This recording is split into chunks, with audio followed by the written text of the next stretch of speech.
तेन विघ्नाः प्रणश्यन्ति सिद्ध्यन्ति च मनोरथाः। नारायणाय परिपूर्णगुणार्णवाय विश्वोदयस्थितिलयो नियतिप्रदाय ज्ञानप्रदाय बुधा स्वसौख्यमुख सत्कारणाय बुधाय नमो नमस्ते। अभ्रमं भङ्गरहितम् अजरं निर्मलं सदा आनन्दतीर्थं मधुरं तापत्रयापहम्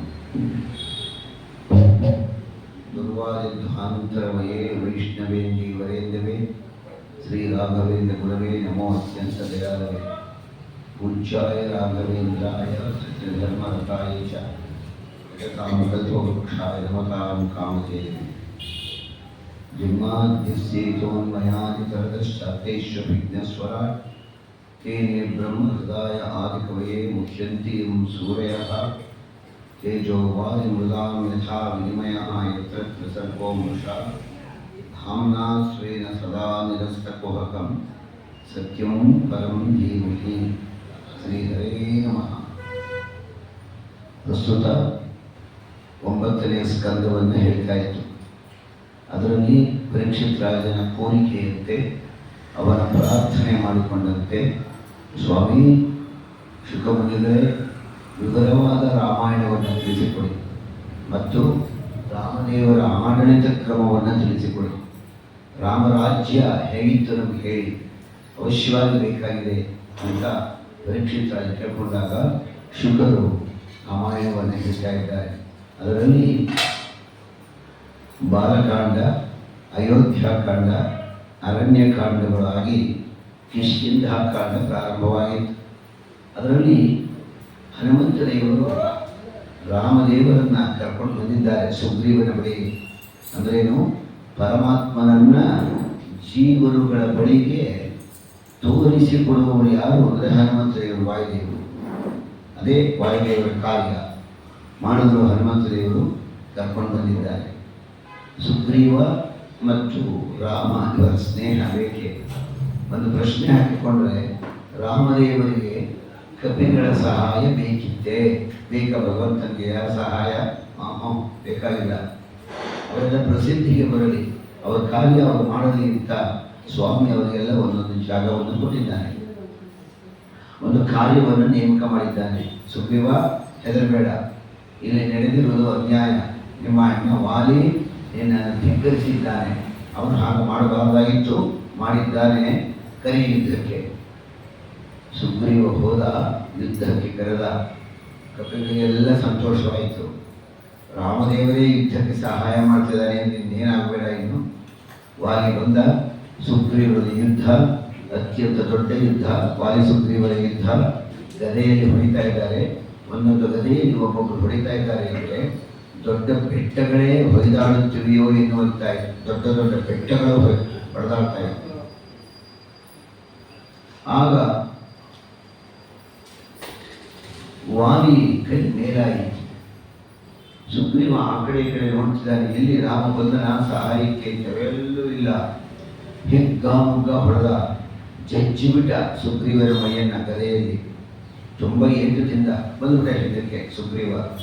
ರಾಮ ಸಿಕ್ಕ, ರಾಮ, ನಾವು ಕಪಿಗಳು, ನೀವು ಅರಸ ಮಕ್ಕಳು, ನಿಮ್ಮನ್ನು ನಂಬಾರು, ನಾವೇ ಬೇರೆ ನೀವೇ ಬೇರೆ.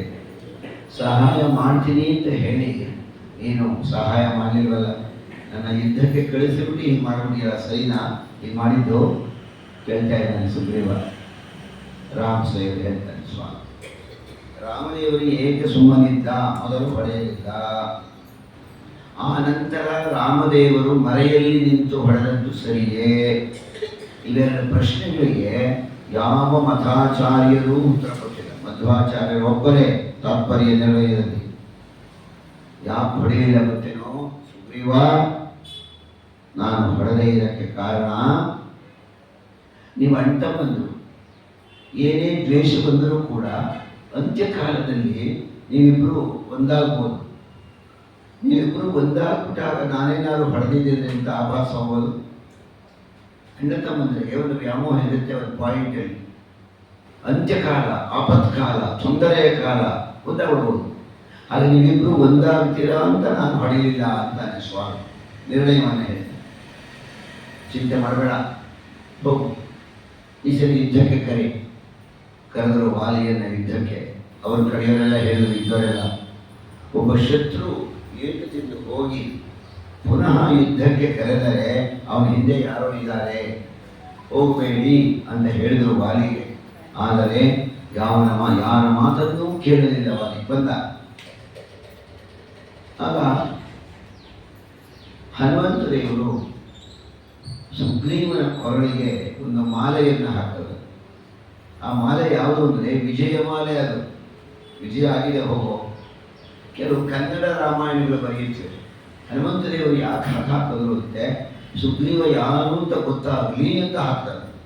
ಭಗವಂತನಿಗೆ ಗೊತ್ತಾಗಬೇಕೆ, ಎಲ್ಲಿ ಕೂತ್ಕೊಂಡು ಯಾವ ಲೋಕದಲ್ಲಿ ಏನಾಗ್ತದೆ ಎಲ್ಲ ಹೇಳಬಲ್ಲ ಸರ್ವಜ್ಞ ಅವ. ಯುದ್ಧ ಆಗ್ತಾ ಇದೆ ವಾಲಿ ಸುಗ್ರೀವದು, 2ನೇ ಬಾರಿ ಅತ್ಯಂತ ದೊಡ್ಡ ಯುದ್ಧ ಆಗ್ತಿರ್ಬೇಕಾದ್ರೆ ರಾಮದೇವರು ಮರದ ಮರೆಯಲ್ಲಿ ನಿಂತು ಬಾಣವನ್ನು ಪ್ರಯೋಗಿಸಿದ. ವಾಲಿಯ ಬೆನ್ನಿಗೆ ಚುಚ್ಚಿಕೊಂಡಿತು, ಕೆಳಕ್ಕೆ ಬಿದ್ದ, ಗದೆ ಜಾರಿತು. ಯಾರು ಹಿಂದುಗಳಿಂದ ಹೊಡೆದವರು, ಇದೆಲ್ಲರೂ ಇದೆಯಾ ನೀತಿ? ಯಾರು ಹೊಡೆದ್ರು ನೋಡ್ತಾ ಇದ್ದಾನೆ. ದೂರದಲ್ಲಿ ನಿಂತಿರುವ ರಾಮದೇವರು ಕಾಣಿಸಿಕೊಂಡ. ವಾಲಿ ನೋಡಿದಾಗ ರಾಮದೇವರ ಹತ್ತಿರ ಬರ್ತಾ ಇದ್ದಾನೆ. ರಾಮದೇವರು ಬರ್ತಾ ಇದ್ರೆ ಹೇಗಾಗಿರ್ಬೇಡ ವಾಲಿಗೆ. ಅವಾಗ ಬಂದ್ಯಾ, ನಾನು ಮಲಗಿರೋ ಕಡೆಗೆ ಬಂದು ನನಗೆ ಪಡೆದಂತಹ ಸುಗ್ರೀವನನ್ನು ಬಿಟ್ಟು ಪಡೆದ್ರೆ ಇಬ್ಬರಿಗೂ ಹೊಡಿ. ಇಬ್ಬರು ಹೋರಾಡ್ತಾ ಇರುವಾಗ ಒಬ್ಬನಿಗೆ ನೀನು ಹೊಡೆಯುವುದು ಸರಿಯೇ? ಇದೇನ ನೀತಿ? ರಾಮ, ಎಂಥ ಅಕಾರ್ಯ ಮಾಡಿಬಿಟ್ಟೆ ನೀನು, ತಪ್ಪಲ್ವ ನೀನು ಮಾಡಿದ್ದು? ನಾವು ಕವಿಗಳು, ಪ್ರಾಣಿಗಳು, ನಮ್ಮನ್ನು ಈ ರೀತಿ ಹೊಡೆಯೋದ? ವಾಲಿ ಪ್ರಲಾಪ ಮಾಡ್ತಾನೆ. ಆಗ ರಾಮದೇವರು, ಆಯ್ತಾ ನಿನ್ನದೆಲ್ಲ ಮುಗಿಯಿತಾ? ನೋಡು, ಕೇಳೋ ವಾಲಿ, ನೀನೇ ಒಪ್ಕೊಂಡಿದೀಯ ಪ್ರಾಣಿಗಳು ಅಂತ. ಪ್ರಾಣಿಗಳನ್ನ ಎದುರಿಗೆ ಬಂದು ಹೊಡಿಬೇಕು ಅಂತ ನಿಯಮ ಇಲ್ಲ. ಬೇಟೆ ಆಡಿಕೊಂಡು ಹೋಗ್ತಾ ಇರಬೇಕಾದ್ರೆ ಹೊಡಿಬಹುದು, ಹತ್ತಿಸಿಕೊಂಡು ಹೋಗಿ ಹೊಡೆಯಬಹುದು. ಆದ ಕಾರಣ ನಾನು ಹಿಂದಿನಿಂದ ಹೊಡೆದಿದ್ದೇನೆ. 2ನೇದಾಗಿ ನೀನೊಂದು ತಪ್ಪು ಮಾಡಿದ್ದೀಯ. ಸುಗ್ರೀವನ ಪತ್ನಿಯನ್ನ ನಿನ್ನ ಪತ್ನಿ ಅಂತ ಭಾವಿಸಿದೆಯಲ್ಲ, ತಮ್ಮನ ಹೆಂಡತಿ ತಂಗಿಗೆ ಸಮಾನ. 3ನೇದು ಯಾಕೆ ಕೇಳ್ತಾ ಇದ್ದೀನಿ ನಾನು? ನನ್ನ ತಮ್ಮ ಭರತ ಪಾದುಕೆಯನ್ನು ಇಟ್ಟು ರಾಜ್ಯಭಾರ ಮಾಡ್ತಿದ್ದಾನೆ. ಇದು ನನ್ನ ಸಾಮ್ರಾಜ್ಯ, ಧರ್ಮದಲ್ಲೇ ಇರಬೇಕಾದ ಸಾಮ್ರಾಜ್ಯದಲ್ಲಿ ನೀನು ಮಾಡಿರುವುದು ಅಧರ್ಮ, ಅದಕ್ಕೆ ಹೊಡೆದಿದ್ದೀನಿ ಕೊಡೋವಾಲಿ ಮಾತಾಡ್ದ ಸ್ವಾಮಿ. ಇಷ್ಟು ಮಾತನಾಡಿದ ಮೇಲೆ ಕೇಳ್ತಾನೆ ವಾಲಿಯನ್ನು, ಹೋಗ್ಲಿ ಬೇಡ, ಬದುಕೋಬೇಕು ಅಂತ ಆಸೆ ಇದೆಯಾ? ನಿನ್ನ ಜೀವ ಕೊಡ್ತೀನಿ, ಹೇಳು, ಬದುಕಿಸ್ತೀನಿ. ಇಲ್ಲ ರಾಮದೇವರು, ಇಲ್ಲ ರಾಮ, ಒಂದೇ ಒಂದು ವ್ಯಥೆ, ನಿನಗೀಗ ಸೀತಾನ್ವೇಷಣ ಮಾಡಿಕೊಡಬೇಕು ಅಂತ ಒಂದು ನಿಬಂಧ ಆಗಿದೆ. ಅದಕ್ಕೆ ನಾನು ಮಾಡಿಕೊಡಕ್ಕಾಗಲಿಲ್ವಲ್ಲ, ಈ ಜನ್ಮದಲ್ಲಿ ನಾನು ನಿನ್ನ ಸೇವೆಯನ್ನು ಮಾಡಲಿಲ್ವಲ್ಲ, ಎಷ್ಟು ವ್ಯಥೆ ಆಗ್ತಾ ಇದೆ ನನಗೆ. ಪಕ್ಕದಲ್ಲಿ ನಿಂತಿದ್ದ ಮಗ ಅಂಗದ ಕರೆದ ಮಗನ ಹತ್ತಿರಕ್ಕೆ, ಮಗು ಅಂಗದ, ನಿಮ್ಮ ಚಿಕ್ಕಪ್ಪ ಸುಗ್ರೀವ ರಾಮನಿಗೆ ಸಹಾಯ ಮಾಡ್ತಾನೆ, ನೀನು ಅದರಲ್ಲಿ ಭಾಗಿಯಾಗಿ ರಾಮದೇವರಿಗೆ ಎಷ್ಟು ಬೇಕೋ ಏನು ಬೇಕೋ ಆ ಸಹಾಯ ಎಲ್ಲವನ್ನು ಮಾಡು ಅಂಗದನಿಗೆ ಹೇಳಿದ ವಾಲಿ. ರಾಮದೇವರನ್ನು ನೋಡುತ್ತಾ ಪ್ರಾಣ ಬಿಟ್ಟ, ಪ್ರಾಣ ಹೋಯಿತು. ಆಗ ಒಂದು ಮಾತು ಹೇಳ್ತಾನೆ, ಮುಂದೆ ನಾನು ನಿನ್ನ ಸೇವಕನಾಗಿ ಆದರೂ ಕೂಡ ನಾನು ನಿನ್ನ ಸೇವೆಯನ್ನು ಮಾಡ್ತೇನೆ. ಆಯಿತು, ವಾಲಿ ಆ ಜನ್ಮ ತೀರಿಸಿಕೊಂಡ ಇಂದ್ರಾಂಶ. ಮುಂದೆ ಭಗವಂತ ಅಂದುಕೊಂಡ ಮುಂದಿನ ಅವತಾರದಲ್ಲಿ ನೋಡೋಣ, ಇವನನ್ನು ಉಳಿಸೋಣ. ಇಂದ್ರಾಂಶನಾದ ವಾಲಿ ಸತ್ತ. ಮುಂದೆ ಅದೇ ಇಂದ್ರಾಂಶನಾಗಿ ಅರ್ಜುನನಾಗಿ ಕೃಷ್ಣನ ಜೊತೆ ಬಹಳ ವಿಶೇಷವಾದ ಸ್ನೇಹ ಇಟ್ಕೊಂಡ. ಇಂದ್ರ, ವಾಲಿ, ಅರ್ಜುನ ಭಗವದ್ಗೀತೆಯನ್ನು ಕೇಳಿದ.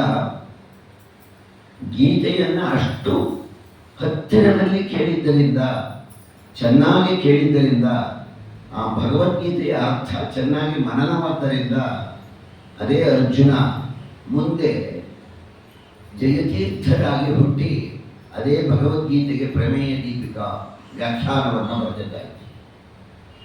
ಇಂದ್ರ, ವಾಲಿ, ಅರ್ಜುನ, ಜಯತೀರ್ಥರು ಇವೆಲ್ಲ ಇಂದ್ರಾಂಶರಾಗಿ ಬಂದಿರತಕ್ಕಂತಹ ಕಥಾ.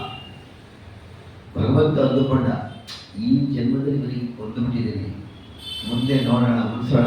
ಅದಕ್ಕೇನೆ ಎಷ್ಟೇ ಕಷ್ಟ ಬಂದರೂ ಅರ್ಜುನನನ್ನು ಕಾಪಾಡಿದ.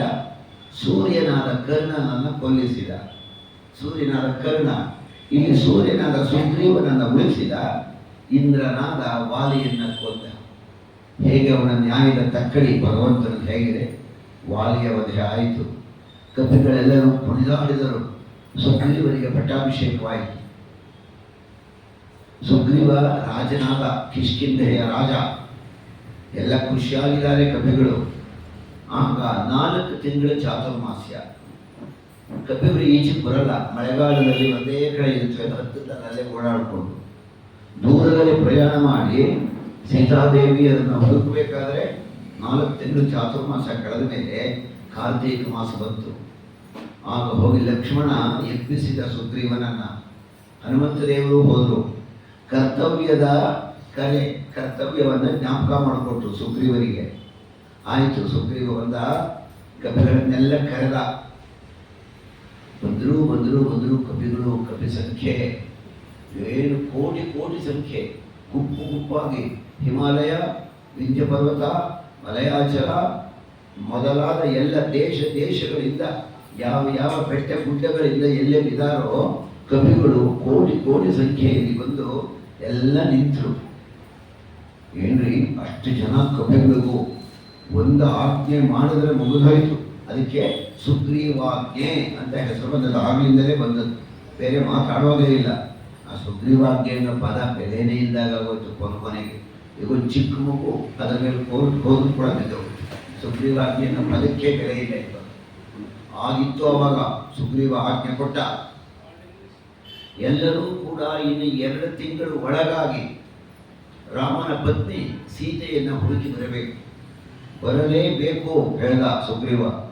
ಪೂರ್ವ ದಿಕ್ಕಿಗೆ, ಪಶ್ಚಿಮ, ಉತ್ತರ ದಿಕ್ಕಿಗೆ ಗುಂಪು ಗುಂಪಾಗಿ ಕಳಿಸಿದ. ದಕ್ಷಿಣ ದಿಕ್ಕಿಗೆ ಹೋಗ್ತಾ ಇದ್ದಾರೆ ಇವರು ಮುಖ್ಯರು.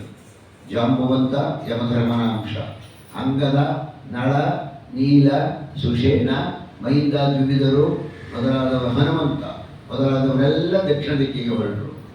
ಹೋದವರೆಲ್ಲ ಇನ್ನೇನು ಹುಡುಕ್ತಾ ಇದ್ದಾರೆ, ಎಲ್ಲೂ ದೊರೆಯಲಿಲ್ಲ. ಪೂರ್ವ, ಪಶ್ಚಿಮ ಮತ್ತು ಉತ್ತರ ದಿಕ್ಕಿಗೆ ಹೋಗಿದ ಕಪಿಗಳೆಲ್ಲರೂ ಕೂಡ ಬಂದುಬಿಟ್ರು. ಬೇಗ ಸಿಕ್ಕಲಿಲ್ಲ, ದೊರೆಯಲಿಲ್ಲ. ದಕ್ಷಿಣ ದಿಕ್ಕಿಗೆ ಹೋದವರು ಬರಲೇ ಇಲ್ಲ. ಎಷ್ಟು ದಿನಗಳಾದರೂ ಕೂಡ ಇದೇನು ಬರಲೇ ಇಲ್ವಲ್ಲ ದಕ್ಷಿಣ ದಿಕ್ಕಿಗೆ ಹೋದವರು ಇವರು, ಎಲ್ಲಿ ಹೋದ್ರಿ ಗುಂಪು? ಸುಗ್ರೀವ ಸೂಚನೆ ಕೊಡ್ತಾ ಇದ್ದಾನೆ. ಅವರೆಲ್ಲ ಹುಡುಕ್ತಾ ಇದ್ದಾರೆ ದಕ್ಷಿಣ ದಿಕ್ಕಿಗೆ ಹೋದವರು. ಎಲ್ಲೂ ಸೀತೆಯ ಕುರುಹು ಕಾಣಲಿಲ್ಲ. ಆಗ ನಾವು ಹೇಗೆ ಹೋಗಿ ಹೇಳೋದು? ಸುಗ್ರೀವನಿಗೆ, ರಾಮನಿಗೆ ನಮ್ಮ ಮೇಲೆ ತುಂಬ ವಿಶ್ವಾಸ ಇದೆ. ಸಿಕ್ಕಲಿಲ್ಲ, ನಾವು ಹುಡುಕಿದೆವು. ನಮ್ಮ ಬಲ ಪರಾಕ್ರಮಕ್ಕೆ ಅದು ಉತ್ತರ ಅಲ್ಲ. ಯಾವ ರೀತಿ ಹೇಳಬೇಕು ಅವರಿಗೆ? ಹೋಗೋದೇ ಬೇಡ, ಪ್ರಾಣಾಘಾತ ಮಾಡೋಣ. ಎಲ್ಲರೂ ನೋಡಿ ಕಪಿಗಳು ಹೇಳ್ತಾ ಇದ್ದಾರೆ, ಪ್ರಾಣಾಘಾತ ಮಾಡೋಣ. ಹೋಗ್ಸು, ನಾವು ಹೇಳೋದೇ ಬೇಡ ಅವರಿಗೆ, ಕೈ ಮಾರ್ತೆಯನ್ನ. ಅವಾಗ ಇನ್ನೊಬ್ಬ ಕಪಿ ಅಂತ ಪ್ರಾಣ ಕಳ್ಕೊತಾ ಇದ್ದೀವಿ, ಕೊನೆಯಲ್ಲಿ ರಾಮದೇವರ ಸ್ತೋತ್ರವನ್ನು ಹೇಳೋಣ ಅಂತ ಹೇಳಿ, ಪೂರ್ವಂ ರಾಮ ತಪೋವನಾಭಿಗಮನಂ ಹತ್ವಾ ಮೃಗ ಕಾಂಚನಂ ವೈದೇಹಿ ಹರಣಂ ಜಟಾಯು ಮರಣಂ ಸುಗ್ರೀವ ಸಂಭಾಷಣಂ ವಾಲಿ ನಿಗ್ರಹಣಂ ಅಲ್ಲಿ ನಿಲ್ಲಿಸುವುದು. ಯಾಕೆ? ಅಲ್ಲಿದ್ದಂತಹ ಒಂದು ಪಕ್ಷಿ ಸಂಪಾತಿ ರೆಕ್ಕೆಯನ್ನು ರಪರಪನೆ ಬಡಿಯಕ್ಕೆ ಪ್ರಾರಂಭವಾಯಿತು. ರೆಕ್ಕೆ ಇರಲಿಲ್ಲ, ಅದು ಕೂಡ ಶಬ್ದ ಮಾಡ್ತಾ ಇದೆ. ಇದ್ಯಾವುದು ಒಂದು ಪಕ್ಷಿ ಶಬ್ದ ಮಾಡ್ತಾ ಇದೆಯಲ್ಲ, ಏನು ಮಾಡೋಣ ಅಂತ ಹೇಳಿ ಎಲ್ಲರೂ ಕೂಡ ಆ ಪಕ್ಷಿ ಇರುವ ಜಾಗಕ್ಕೆ ಹೋದ್ರು. ಅದು ಬೇರೆ ಯಾವುದೂ ಅಲ್ಲ, ಸಂಪಾತಿ ಪಕ್ಷಿ. ಸಂಪಾತಿ ಪಕ್ಷಿ ಸಹಜಂ ಪಾಪ ರಾವಣ ತಂಪಾವನಂ ಯದ ಕೃತ ದಶಾವತ ಸುಲ್ವಾದ್ರಾಗ ಹೇಳ್ತಾರೆ. ಏನಪ್ಪ ಕಪಿವೀರರ ನಿಮ್ಮ ಮಾತೆಲ್ಲ ಕೇಳಿಸ್ಕೊಂಡೆ ನಾನು. ಜಟಾಯು ನನ್ನ ಸೋದರ ಸತ್ತು ಹೋದನೆ, ಮರಣ ಹೊಂದಿದನೆ, ರಾಮದೇವರ ಕಾರ್ಯ ಮಾಡಿದನೆ, ಎಂತಹ ಧನ್ಯ ಅವನು. ಕಪಿಗಳೆಲ್ಲ ಕೇಳಿದ್ರು, ಯಾರಪ್ಪ ನೀನು ಯಾರು? ಸಂಪತ್ತಿ ಪಕ್ಷ ಅಲ್ಲೇ ಇದೆ, ಚಲನೆಯೇ ಇಲ್ಲ ಅದಕ್ಕೆ. ನಾನು ಮತ್ತು ನಮ್ಮ ಅಣ್ಣ ಜಟಾಯು ಇಬ್ಬರು ಕೂಡ ಮೇಲಕ್ಕೆ ಹಾರಬೇಕು ಅಂತ ಒಂದು ಪಂಥ ಕಟ್ಟಿದ್ರು. ಎಷ್ಟು ಎತ್ತರ ಹೋಗ್ತೀವಿ, ಅವನು ಹೋಗ್ತಾನೆ ಅಂತ ನಾನು ಹೋಗ್ತಾನೆ ಅಂತ ಅವನು, ಒಬ್ಬರ ಮೇಲೆ ಒಬ್ಬರು ಮೇಲಕ್ಕೆ ಮೇಲಕ್ಕೆ ಹೋದಂತೆ ಸೂರ್ಯನ ಕಿರಣಗಳು ನನ್ನ ರೆಕ್ಕೆಗೆ ಬಿದ್ದು ಸುಟ್ಟು ಹೋಯಿತು. ರೆಕ್ಕೆಗಳು ದಪ್ಪನೆ ಇಲ್ಲಿ ಬಿದ್ದೆ. ಅವತ್ತಿನಿಂದ ಜಟಾಯು ಎಲ್ಲಿ ಹೋದ ಅಂತಲೂ ಗೊತ್ತಿಲ್ಲ, ಏನು ಮಾಡ್ದ ಅಂತಲೂ ಗೊತ್ತಿಲ್ಲ. ಹೋಗಿಬಿಟ್ಟೆ ಜಟಾಯು. ರಾಮದೇವರ ಕಾರ್ಯ ಮಾಡಿಕೊಟ್ಟು ಹೋದ. ಬೆಳಗ್ಗೆ ಹೇಳಿದ್ರೆ ಅರಣ್ಯಕಾಂಡದಲ್ಲಿ ಜಟಾಯುವಿನ ಮರಣ, ಜಟಾಯುವಿಗೆ ಸಂಸ್ಕಾರ, ರಾಮದೇವರು ಅದರ ಅಂತ್ಯ ಸಂಸ್ಕಾರವನ್ನು ಮಾಡ್ತಾನಲ್ಲ ಸ್ವಾಮಿ ಜಟಾಯು ಪಕ್ಷಿಗೆ. ಆಗ ನೀವೆಲ್ಲ ಯೋಚನೆ ಮಾಡಬೇಡಿ, ನೀವು ಬಂದಿರೋದು ಸೀತಾನ್ವೇಷಣಕ್ಕಾಗಿ ಬಂದಿದ್ದೀರಿ. ಲಂಕೆಗೆ ಹೋಗಬೇಕು. ಲಂಕೆಯಲ್ಲಿ ನೀವು ಸೀತೆಯನ್ನು ಕಾಣ್ತೀರಿ, ಅದು ಕನಕ ಲಂಕೆ, ರಾವಣನದು. ಹೋಗಬೇಕು, ನೋಡ್ಕೊಂಡು ಬರಬೇಕು. ಸಂಪಾದಿ ಪಕ್ಷಿ ಯಾವಾಗ ಇಷ್ಟು ಹೇಳಿ ಹೋಗ್ಬೇಕು. ಇವಾಗ ಯಾರು ಹೋಗೋರು? ಜಾಂಬವಂತ ನಾನು ಹೋಗೋಕ್ಕೆ ಕೈಲಾಗಲ್ಲ ಅಂತಲ್ಲ, ನೆನೆ ಯಾಕೆ ಅಂತ ಹೇಳಿದ್ದೆ. ಅಂಗದ ಪರಾಕ್ರಮಿ, ನಾನು ಹೋಗ್ತೀನಿ, ಹಿಂದಕ್ಕೆ ಬರಲಾರೆ ಅಂತ. ಇನ್ನೊಬ್ಬ ನಳ, ನೀಲ ಎಲ್ಲ ಇಷ್ಟು ಯೋಜನೆ ಅಂದರು. ಹನುಮಂತ ದೇವರು ಮಾತ್ರ ಸುಮ್ಮನೆ ಕೂತಿದ್ದಾರೆ. ಯಾರು ಸಮುದ್ರವನ್ನು ಹಾರುವವರು, ಲಂಕೆಗೆ ಹೋಗುವವರು ಯಾರು ಅಂದಾಗ ಜಾಂಬು ಅಂತ ಹೇಳ್ದ. ಹನುಮಂತ, ಯಾಕೆ ಸುಮ್ಮನೆ ಕೂತಿದೆಯಾ? ನೀನಲ್ಲದೆ ಇನ್ಯಾರು ನಮ್ಮನ್ನು ರಕ್ಷಣೆ ಮಾಡೋರು? ಹೇಳ ಮೇಲೆ ನಿನ್ನಲ್ಲಿದೆ ಸಾಮರ್ಥ್ಯ. ಹನುಮಂತ ದೇವರಿಗೆ ಒಂದು ಮಾತಿದ್ದದ್ದು ಏನು ಅಂದರೆ, ಬೇರೆಯವರು ಬಂದು ಅವನ ಪರಾಕ್ರಮವನ್ನು ಪ್ರಶಂಸೆ ಮಾಡಿದಾಗ ಅವನಿಗೆ ಬಲ ಜಾಸ್ತಿ ಆಗ್ತದೆ. ಒಂದೇ ಹಂತಂ ಹನುಮ ನೀತಿಮಹಿತಮ ಪೌರುಷೋ ಬಾಹುಶಾಲಿ. ಬಾಹುಬಲ ಅಸಾಧ್ಯ ಹನುಮಂತ ದೇವರು. ಎದ್ದು ನಿಂತರು, ಎತ್ತರಕ್ಕೆ ನಿಂತರು, ಬಹಳ ಎತ್ತರಕ್ಕೆ ಬೆಳೆದರು.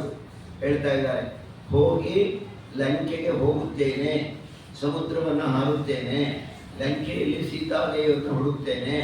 ಸಿಕ್ಕದೆ ಹೋದರೆ ನನ್ನ ಬಾಲದಿಂದ ಲಂಕೆಯನ್ನೇ ಕಿತ್ಕೊಂಡು ಬಂದು ರಾಮದೇವ್ರ ಮುಂದೆ ಇಟ್ಟುಬಿಡ್ತೀನಿ ಎಂತ ವೀರಾವೇಶದ ವಾಕ್ಯ ಇದು.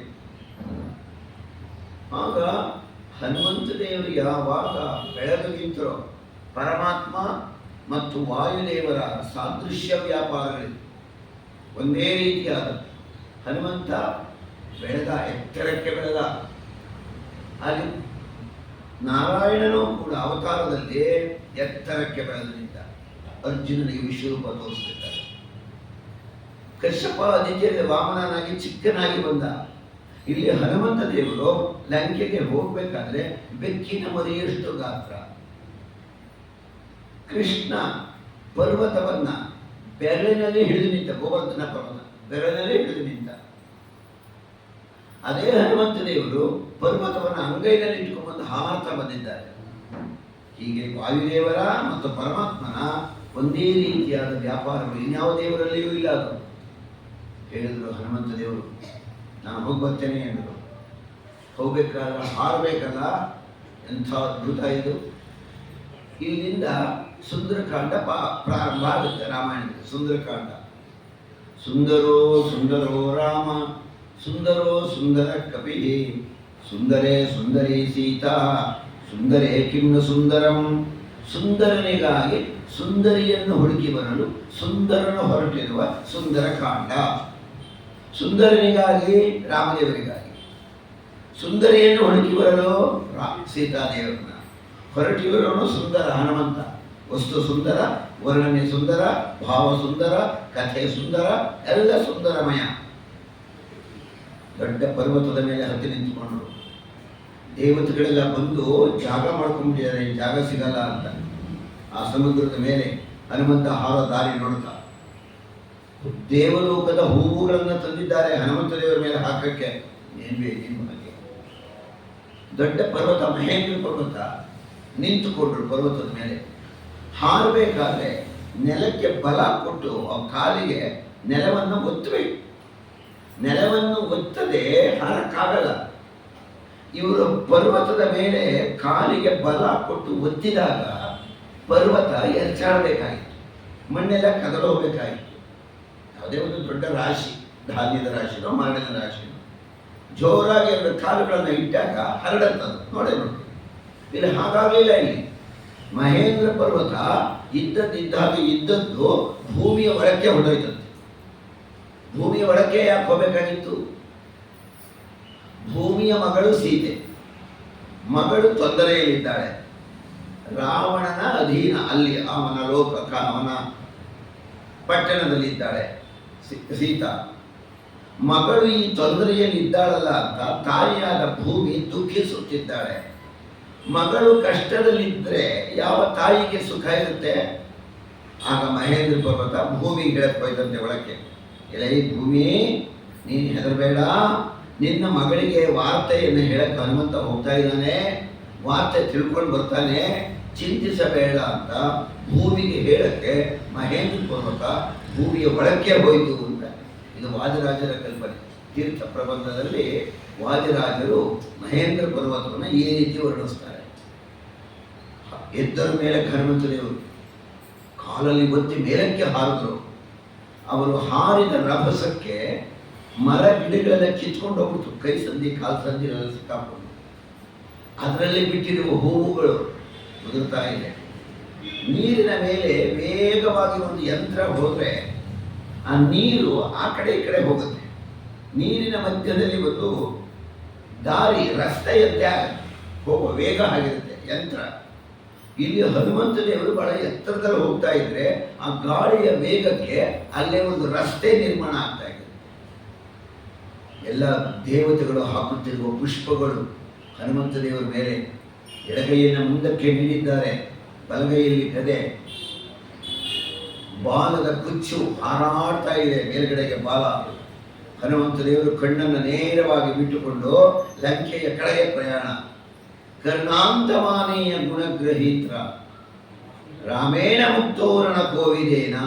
ಸುಮಧ್ವ ವಿಜಯದಲ್ಲಿ ಕರ್ಣಾಂತಮಾನೀಯ ಒಬ್ಬ ವೀರ ಯೋಧ ಎಡಗೈಯಲ್ಲಿ ಬಿಲ್ಲನ್ನು ಹಿಡ್ಕೊಂಡು ಬಲಗೈಯಲ್ಲಿ ಆ ಬಿಲ್ಲಿನ ಹಗ್ಗವನ್ನು ಎಳೆದು ಕಿವಿಯ ತನಕ. ಕರ್ಣಾಂತಮಾನಿ ಬಿಲ್ಲಿನ ಹಗ್ಗವನ್ನ ಕಿವಿಯವರೆಗೂ ಎಳೆದು ಒಂದು ಬಾಣವನ್ನು ಬಿಟ್ಟರೆ ಆ ಬಾಣ ಹೇಗೆ ಹೋಗ್ತಾ ಇರುತ್ತೆ. ಇನ್ನೆಷ್ಟು ವೇಗವಾಗಿ ಹೋಗಬೇಡ, ಹನುಮಂತ ದೇವರು ಆ ವೇಗವಾಗಿ ಹೋಗ್ತಾ ಇದ್ದಾರೆ. ಕರ್ಣಾಂತ ರಾಮದೇವರು ಬಿಟ್ಟ ಮೊದಲನೇ ಬಾಣವೋ ಎಂಬಂತೆ ಹನುಮಂತ ದೇವರು ಹೋಗ್ತಾ ಇದ್ದಾರೆ ಸಮುದ್ರದ ಮೇಲೆ. ದೇವತೆಗಳಿಗೆ ಸಂತೋಷವಾಗ್ತಾ ಇದೆ. ಏನಪ್ಪ, ವಾಯುಸುತ ರಾಮಭಕ್ತ ಎಷ್ಟು ದೊಡ್ಡ ಕಾರ್ಯ ಮಾಡ್ತಾ ಇದ್ದಾನೆ. ಸಮುದ್ರವನ್ನು ಹಾರುವುದು ಅದು ಪ್ರಪಂಚದ ಅದ್ಭುತವೇ. 7 ಅದ್ಭುತ ಅಂತೀವಿ, ಇದು ಮೊದಲನೇ ಅದ್ಭುತ. ಇದು 7 ವಂಡರ್ಸಲ್ಲಿ 8 ಅದ್ಭುತ, ಮೊದಲನೇದು ಇದು. ಹೋಗ್ತಾ ಇರಬೇಕಾದ್ರೆ ದೇವತೆಗಳು ಹೇಳಿದ್ರು, ಏಯ್ ಮೈನಾಕ, ಯಾಕೋ ಸುಮ್ಮನೆ ಕೂತಿದೀಯಾ? ಬರ್ತಿರೋನು ಯಾರು? ಹನುಮಂತ, ವಾಯುದೇವರ ಪುತ್ರ, ವಾಯುದೇವನೇ ಅಂತ ಹೋದ್ರಲ್ಲಿ ಅವನು ನಿನಗೆ ಸಹಾಯ ಮಾಡಿದ್ದಾನೆ ನೀನು ಬದುಕೊಳ್ಳಕ್ಕೆ. ಯಾವಾಗ ಬದುಕಬೇಕು? ಹಿಂದೆ ಪರ್ವತಗಳಿಗೆ ರೆಕ್ಕೆ ಇತ್ತು ಆ ಕಾಲದಲ್ಲಿ. ಆ ಪರ್ವತಗಳು ಮನುಷ್ಯಾಕೃತಿಯನ್ನು ಹೊಂದಿ ರೆಕ್ಕೆ ಇರೋದು ಹಾರಿ ಬಂದು ಹಳ್ಳಿಗಳ ಮೇಲೆ, ಮನೆಗಳ ಮೇಲೆ ಕೂತ್ಕೊತಾ ಇತ್ತು. ಪರ್ವತ ಬೆಟ್ಟ ಬಂದು ಹಳ್ಳಿ ಮೇಲೆ ಕೂತ್ಕೊಂಡ್ರೆ ಮನೆಗಳ ಗತಿ ಏನಾಗಬೇಡ. ಇದು ದೇವತೆಗಳು ಮಾನವರು ಎಲ್ಲರೂ ಕೂಡ ಆಗ ಇಂದ್ರದೇವರಿಗೆ ಹೇಳಿದರು.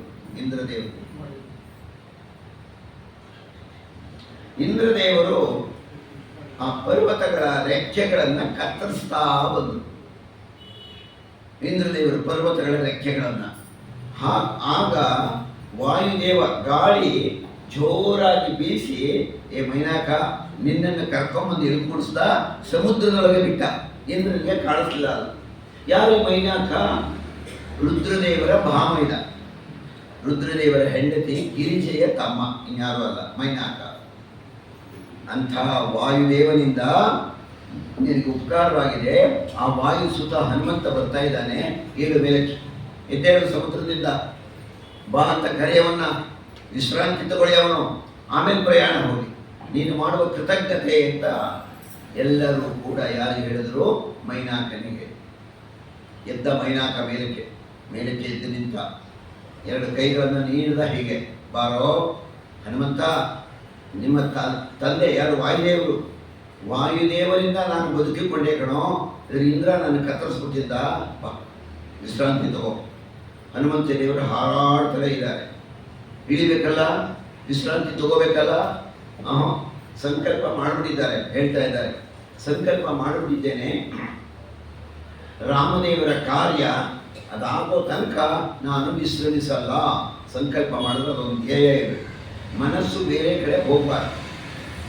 ಏನೋ ದೇವ್ರ ಪೂಜೆ ಮಧ್ಯದಲ್ಲಿ ನಿಧಾನ ಆಯಿತು, ನೈವೇದ್ಯ ಆಗೋ ನಿಧಾನ ಆಯಿತು, ನೈವೇದ್ಯಕ್ಕೆ ಕೊಡೋದು ನಿಧಾನ ಆಗಿದೆ, ನೈವೇದ್ಯ ಆಗ್ತಾ ಇಲ್ವಲ್ಲ ಇನ್ನೇ, ಸುಮ್ಮನೆ ಕೂತಿರ್ಲಿ, ಎಲ್ಲಿ ಆ ವಿಜಯ ಕರ್ನಾಟಕ ಪೇಪರ್ ಒಂಚೂರು ಕೊಡಿ ಕಡೆ ಅಂತ ಕೇಳ್ತಾರೆ. ಮನಸ್ಸು ಬೇರೆ ಕಡೆ ಹೋಗಬಾರ್ದು, ಅದು ಉದ್ದೇಶ ಆಗಲಿ ಹನುಮಂತ ದೇವರದು. ಆದರೆ ಒಬ್ಬ ಭಕ್ತ ಕರೆದಾಗ, ಅವನ ಕೃತಜ್ಞತೆ ಅರ್ಪಿಸುತ್ತಿರುವಾಗ ಅವನನ್ನು ಬೇಡ ಅಂತ ಉಲ್ಲಂಘನೆ ಮಾಡೋದು ಸರಿನಾ? ಹನುಮಂತ ದೇವರು ಹಾರಾಡ್ತಲೇ ಅವನನ್ನು ಕೈಯಿಂದ ಮುಟ್ಟುಬಿಟ್ಟು ನಾನು ಸ್ವೀಕರಿಸಿದ್ದೇನೆ ಅಂತ ಪ್ರಯಾಣ ಮುಂದುವರಿಸಿದ್ರು.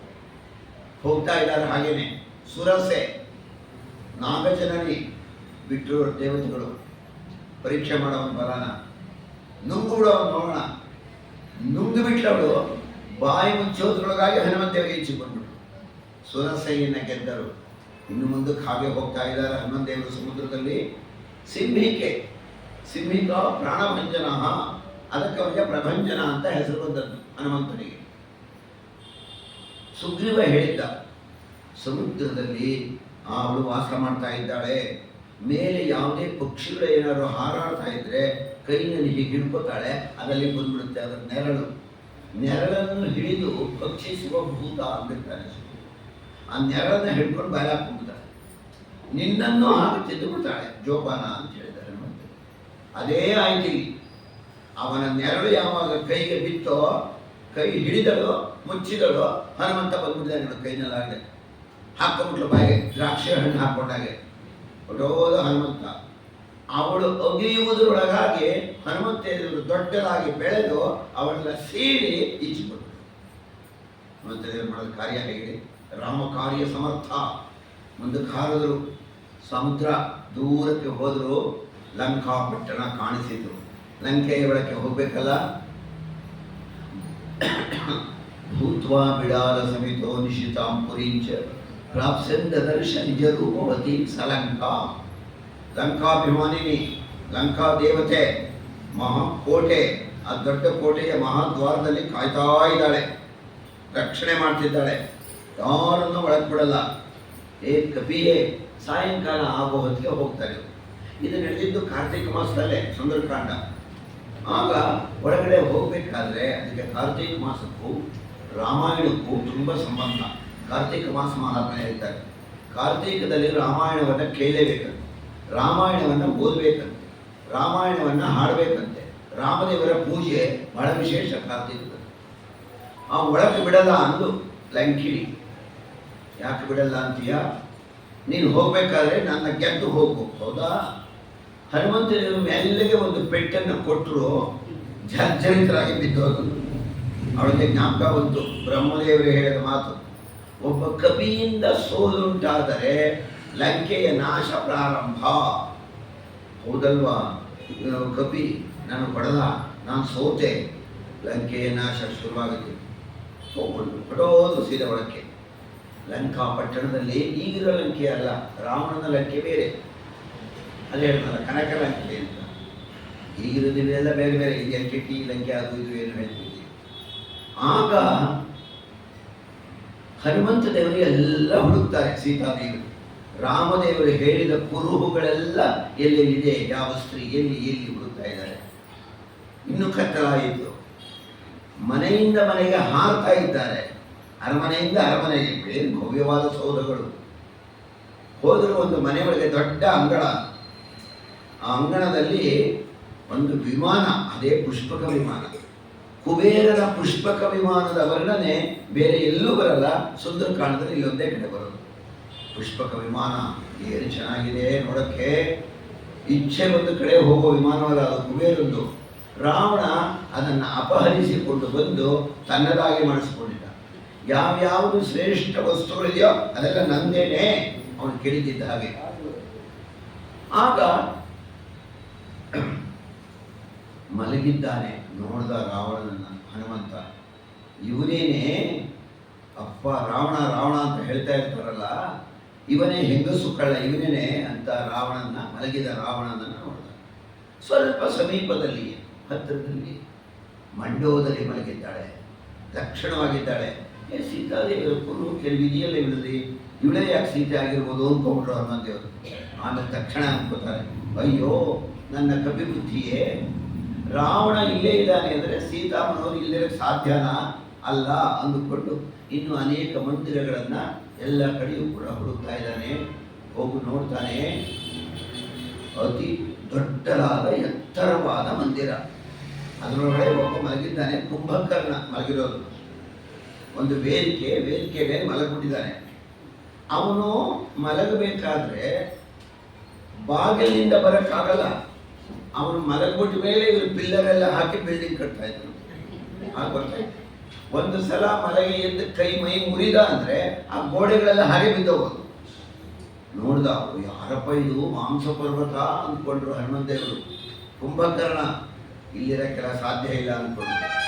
ಲಂಕೆಯ ಬೀದಿ ಒಳಗೆಲ್ಲ ಓಡಾಡೋದು, ಯಾವ ಕಡೆ ಸೀತಾಮ್ಮನವರು ಯಾವ ಕಡೆ ಇದ್ದಾರೆ, ಎಲ್ಲಿದ್ದಾರೆ ಎಲ್ಲೂ ಕಾಣಲೇ ಇಲ್ಲ. ದದರ್ಶ ಶಂಶುಪಾವೃಕ್ಷ ಮೂಲ ಸ್ಥಿತ ರಮಾಕೃತಿ. ದದರ್ಶ ನೋಡಿದರು, ಮೂಲಸ್ಥಿತ ಅಲ್ಲಿಯೂ ಕೊಡಿ ಮತ್ತು ರಾಮಾಯಣ. ರಮಾಕೃತಿ, ಅವಳು ರಮೇ ಅಲ್ಲ, ಲಕ್ಷ್ಮಿ ಅಲ್ಲ, ಆಕೃತಿ ಮೂಲಸ್ಥಿತ ರಮಾಕೃತಿ. ಆ ಮರದ ಮೂಲ ಅಂದ್ರೆ ಬೇರು, ಮರದ ಬುಡದಲ್ಲಿ ಕುಳಿತುಕೊಂಡು ಯಾರು ಇದ್ದಾರಲ್ಲ, ಬಿಳುಪಾದಂತಹ ವಸ್ತ್ರ ಹುಟ್ಟಿದಾರಲ್ಲ, ಯಾರಿರಬಹುದು, ಒಂಟಿಗೆ ಒಬ್ಬರೇ ಕೂತಿದಾರಲ್ಲ ಅಂದುಕೊಂಡ್ರು ಹನುಮಂತ ದೇವರು. ಬುದ್ಧಿಮತಾಂಬರಿಷ್ಟು ಬುದ್ಧಿ ಹೇಗಿರಬೇಡ. ಇನ್ನು ಅವಾಗ ಅಷ್ಟು ಹೊತ್ತಿಗೆ ಹಾರಿದ್ರು ಅಲ್ಲಿಗೆ. ಹನುಮಂತ ದೇವರು ಹಾರಿದಾಗ ಪರಿಚಯ ಹೇಗೆ ಮಾಡ್ಕೋಬೇಕು, ತಕ್ಷಣ ಪರಿಚಯ ಮಾಡ್ಕೊಂಬಿಟ್ರೆ ಸೀತಾದೇವಿ ಗಾಬರಿ ಬಿದ್ದುಬಿಟ್ರೆ, ನಂಬದೇ ಹೋದರೆ ನಂಬಿಕೆ ಬರುವಂತೆ ಮಾಡೋದು ಹೇಗೆ? ಅದಕ್ಕಾಗಿ ಸೀತಾದೇವಿಯರು ಕುಳಿತಿರ್ತಕ್ಕಂಥ ಹೇಳಿದ್ನಲ್ಲ ಬೆಳಗ್ಗೆ ಆ ವನ ಹೇಗಿತ್ತು ಅಂತ. ಆಲ ಬೇಲ ತೆಂಗು ಕಂಬು ಮಾವು ಬೇವು ಇವುಗಳಿಂದ ಕೂಡಿದ್ದು, ಅಮೃತಶಿಲೆಯ ಮೆಟ್ಟಿಲುಗಳಿಂದ ಕೂಡಿದ್ದು, ತಿಳಿ ಹಾಲಿನ ಬಣ್ಣದ ಝರಿಗಳಿಂದ ಕೂಡಿದ್ದು, ಅಲ್ಲಲ್ಲಿಯ ಪುಟ್ಟ ಚಿಕ್ಕ ಸರೋವರಗಳು ಇದ್ದದ್ದು. ಇವೆಲ್ಲ ನೋಡಿದ್ರೆ ಶೋಕ ಇಲ್ಲದ ವನ ಅಶೋಕವನ, ಶೋಕವೇ ಇಲ್ಲ ಅಲ್ಲಿ.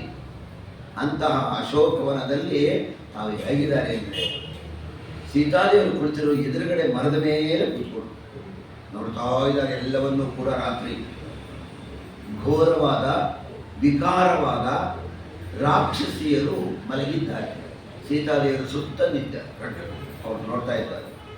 ಹನುಮಂತ ದೇವರು ಆ ಶೋಕವನಲ್ಲಿ ಇದ್ದವರೆಲ್ಲರೂ ನೋಡಿದ್ರು ರಾಕ್ಷಸಿಯರನ್ನ.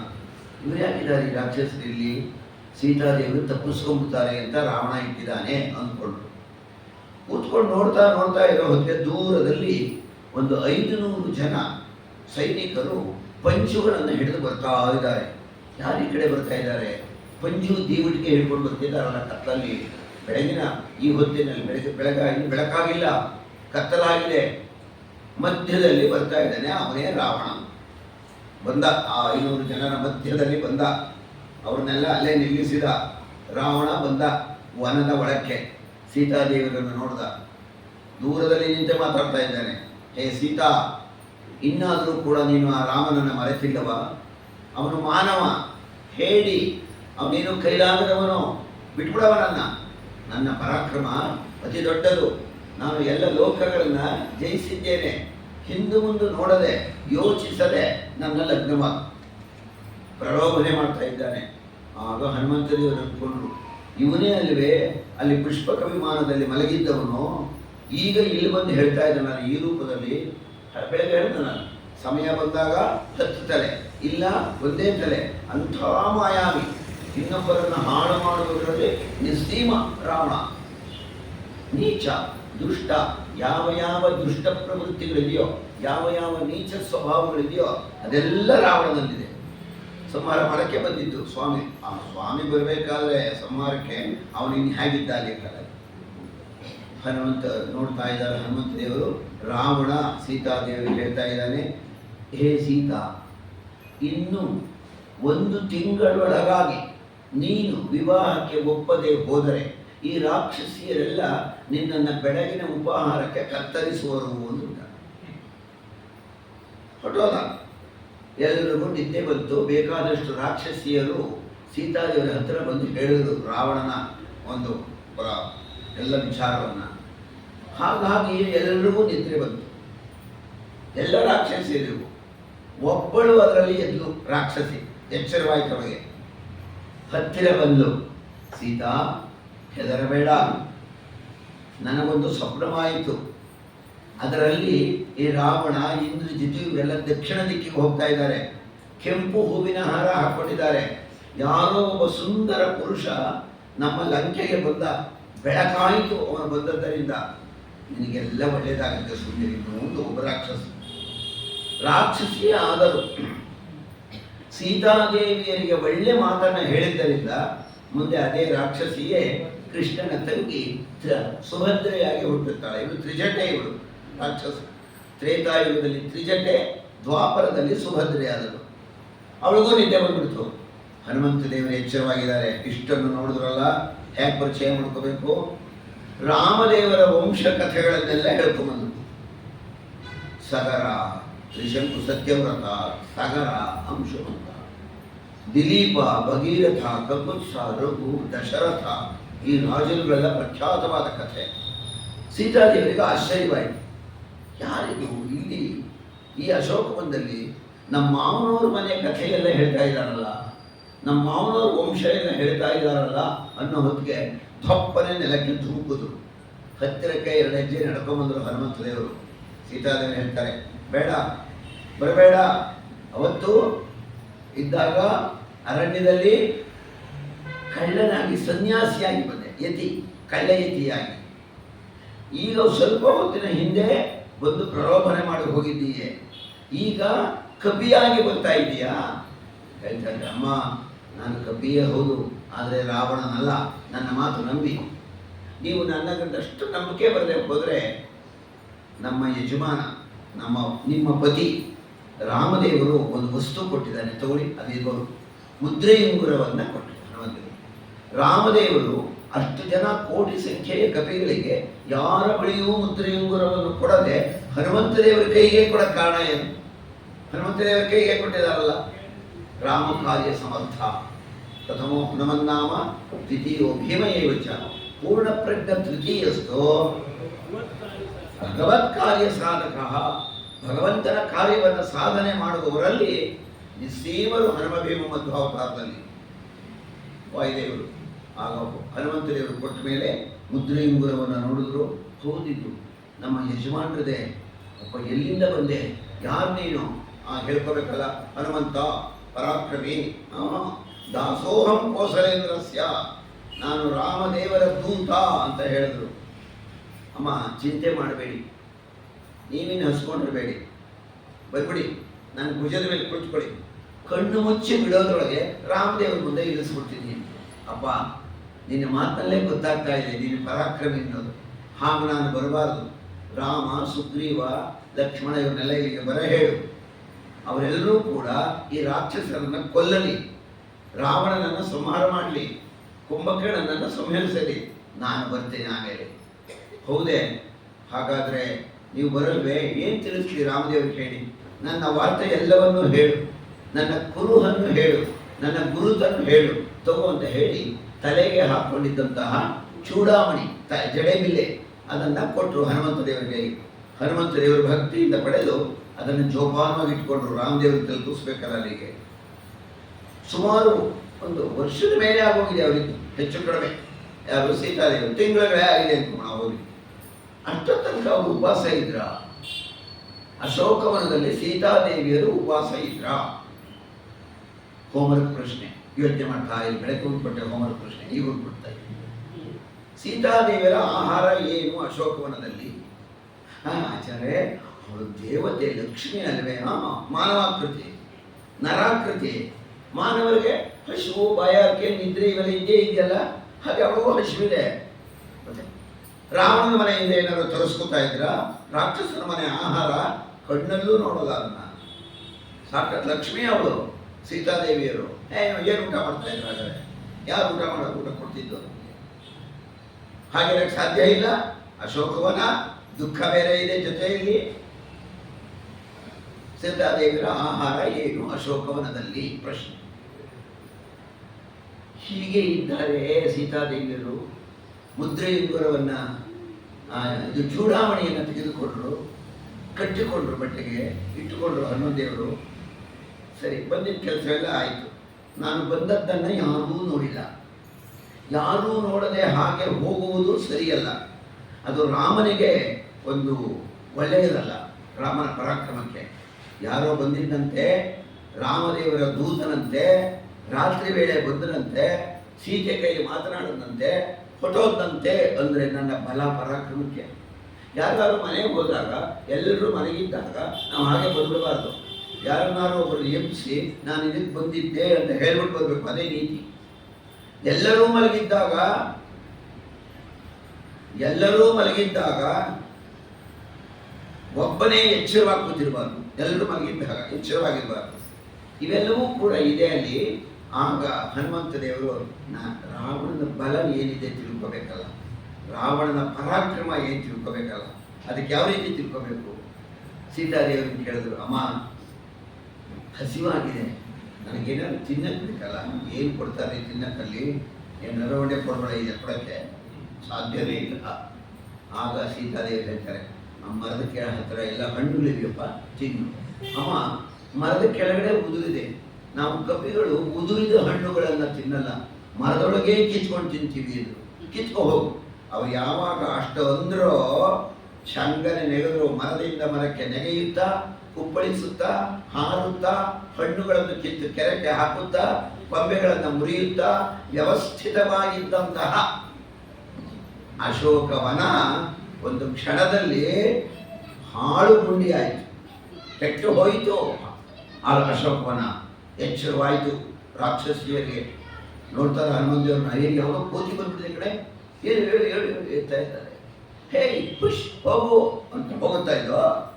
ಹಾಗೆ ಹೋಗಲ್ಲ ಇದು ಕಪಿ. ಕೆಲವರು ಕಲ್ಲು ಎಸ್ತರು, ಕೊಂಬೆ ಕಡ್ಡಿಗಳನ್ನು ಎಸ್ತರು, ಏನೂ ಆಗಲಿಲ್ಲ. ಬೇಗ ಹೋಗಿ ನಾವು ಹೇಳ್ಬೋಣ, ರಾವಣ ಬನ್ನಿ, ಇದು ಯಾವುದು ಇಷ್ಟು ದೊಡ್ಡದಾಗಿದೆ, ಈ ಕಪಿನೇ ನೋಡಿಲ್ಲ ಅನ್ಸೋದು ನಾವು. ಕೋತಿ ಬಂದಿದೆ ಕೇಳು ರಾವಣ ನಿನ್ನ ವನಕ್ಕೀಗ ಅಂತ ಅನ್ನೋದೊಂದು ಹಾಡಿದೆ. ನಿನ್ನ ವನಕ್ಕೆ ಕೋತಿ ಬಂದಿದೆ ಕೇಳು. ರಾವಣ ಮಾತನ್ನ ಕೇಳಿ ಓಡಾಡಬೇಡಿ, ಕೂತ್ಕೊಂಡು ಕೇಳಿಲ್ಲ. ಅಥ ಶೃಣೋದಶಾನನ ಕಪೀಂದ್ರ ಚೇಷ್ಟಿತಂ ಪರಂ ದಿದೇಶ ಕಿಂಕರಾನ್ ಬಹೂನ್ ಕಬೀರ್ ನಿಗೃಹ್ಯತಾಮಿತಿ. ರಾಮಾಯಣದಲ್ಲಿ ಕೂತ್ಕೊಳ್ಳಿ. ರಾಮಾಯಣದಲ್ಲಿ ಸುಂದರಕಾಂಡ, ವಾಲ್ಮೀಕಿ ರಾಮಾಯಣದಲ್ಲಿ 68 ಸರ್ಗ ಇದೆ. 2860 ಶ್ಲೋಕ ಇದೆ ಸುಂದರಕಾಂಡ ವಾಲ್ಮೀಕಿ ರಾಮಾಯಣದಲ್ಲಿ. ಅದನ್ನ ಮಧ್ವಾಚಾರ್ಯರು ಅವರು ಬರೆದಿರೋ ರಾಮಾಯಣ ಇದೆಯಲ್ಲ, 4ರಿಂದ 9ನೇ ಅಧ್ಯಾಯ ತಾತ್ಪರ್ಯ ನಿರ್ಣಯ, ಅದರಲ್ಲಿ 7ನೇ ಅಧ್ಯಾಯ ಸುಂದರಕಾಂಡ. 7ನೇ ಅಧ್ಯಾಯ ತಾತ್ಪರ್ಯ ನಿರ್ಣಯದಲ್ಲಿ 50 ಶ್ಲೋಕಗಳಿಂದ ಕೂಡಿದೆ. 50 ಶ್ಲೋಕ. ಹನುಮಂತ ದೇವರು ಸಮುದ್ರ ಹಾರುವುದೇ ಒಂದು ಛಂದಸ್ಸು, ಲಂಕೆಯನ್ನು ಹುಡುಕಿದರೆ ಒಂದು ಛಂದಸ್ಸು, ತೋಟವನ್ನು ಹಾಳು ಮಾಡುವುದೇ ಒಂದು ಛಂದಸ್ಸು. ವಚನ 50 ಶ್ಲೋಕ. ಅರ್ಧ ಗಂಟೆ ಬೇಕಾಗಲ್ಲ ನಿತ್ಯ ಪಾರಾಯಣ ಮಾಡೋಕ್ಕೆ. ತುಂಬ ಚೆನ್ನಾಗಿದೆ. ಅಥಾ ಶೃಣೋತ್ ದಶಾನನ ಅಂತಾರೆ ಆಚಾರ್ಯರ ಪದವನ್ನು. ದಶಾನನ ಅಂದರೆ 10 ಮುಖಗಳು. ಹನುಮಂತ ದೇವರ ಸಾಮರ್ಥ್ಯವನ್ನು ಕೇಳಲು ಒಂದು ಮುಖ ಸಾಕಾಗಲಿಲ್ವಂತೆ ರಾವಣನಿಗೆ, 10 ಮುಖದಲ್ಲಿ ಕೇಳುತ್ತ. 10 ಮುಖ ಅಂದ್ರೆ 20 ಕಿವಿ ಸಾಕಾಗಲ್ಲ. ಅಥಾ ಶೃಣೋತ್ ದಶಾನನ ಅಂದರು. ಯಾಕೆ ಇವೆಲ್ಲ ಹೇಳ್ತಾ ಇದ್ದೀರಿ ನನಗೆ? ಯಾವುದೋ ಒಂದು ಕೋತಿ ನಮ್ಮ ತೋಟಕ್ಕೆ ನುಗ್ಗಿರೋದನ್ನು ಹೇಳ್ತಾ ಇದ್ದೀರಾ? ಯಾವ್ಯಾವುದನ್ನು ದೊಡ್ಡ ದೊಡ್ಡ ಪಾರ್ಲಿಮೆಂಟರಿ ಅಫೇರ್ಸ್ ಅವೆಲ್ಲ ಇರುತ್ತಲ್ಲ, ಅದನ್ನು ತಗೊಂಬಂದು ನನ್ನ ಗಮನಕ್ಕೆ. ವನಕ್ಕೆ ಕೋತಿ ಬಂದಿರೋ ವಿಚಾರವನ್ನು ದೊಡ್ಡದಾಗಿ ಬಂದು ಹೇಳ್ತಾ ಇದ್ದೀರಾ? ಕರ್ನಾಯರನ್ನ ಹೋಗ್ರೋ, ಓಡಿಸ್ಬಿಡ್ರೋ ಕೋತಿನ. ಹೋದರು ಬೇಡರು, ಕಾಡಿನಲ್ಲಿ ವಾಸ ಮಾಡೋರು, ಅನೇಕ ಆಯುಧಗಳು ತಗೊಂಡ್ರು, ಬಲೆಗಳನ್ನೆಲ್ಲ ತಗೊಂಡ್ರು, ಎಲ್ಲ ಬೇಡರನ್ನ ನಾಶ ಮಾಡಿದ್ರು, ಕೊಂದಾಕ್ಬಿಟ್ರು ಹನುಮಂತೇವರು.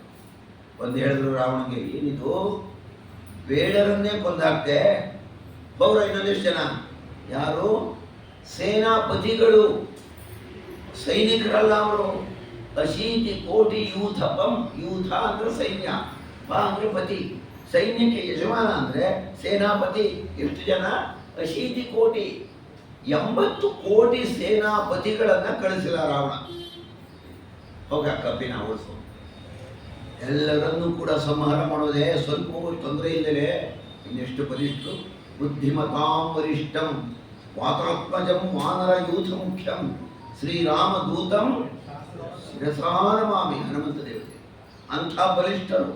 ಏನು 80 ಕೋಟಿ ಸೇನಾಪತಿಗಳನ್ನ ಸಂಹಾರ ಮಾಡೋದು ಅಂದರೆ ರಾವಣನಿಗೆ ಗೊತ್ತಾಯಿತು, ಇದು ಯಾವುದೋ ಬಲಿಷ್ಠವಾದ ಕಪಿಯಾಗಿರ್ಬೇಕಲ್ಲ ಇದು. ಏನು ಮಾಡೋಣ? ಸಮಂ ಸುತಂ ನ್ಯಾಯೋಜಯತ್.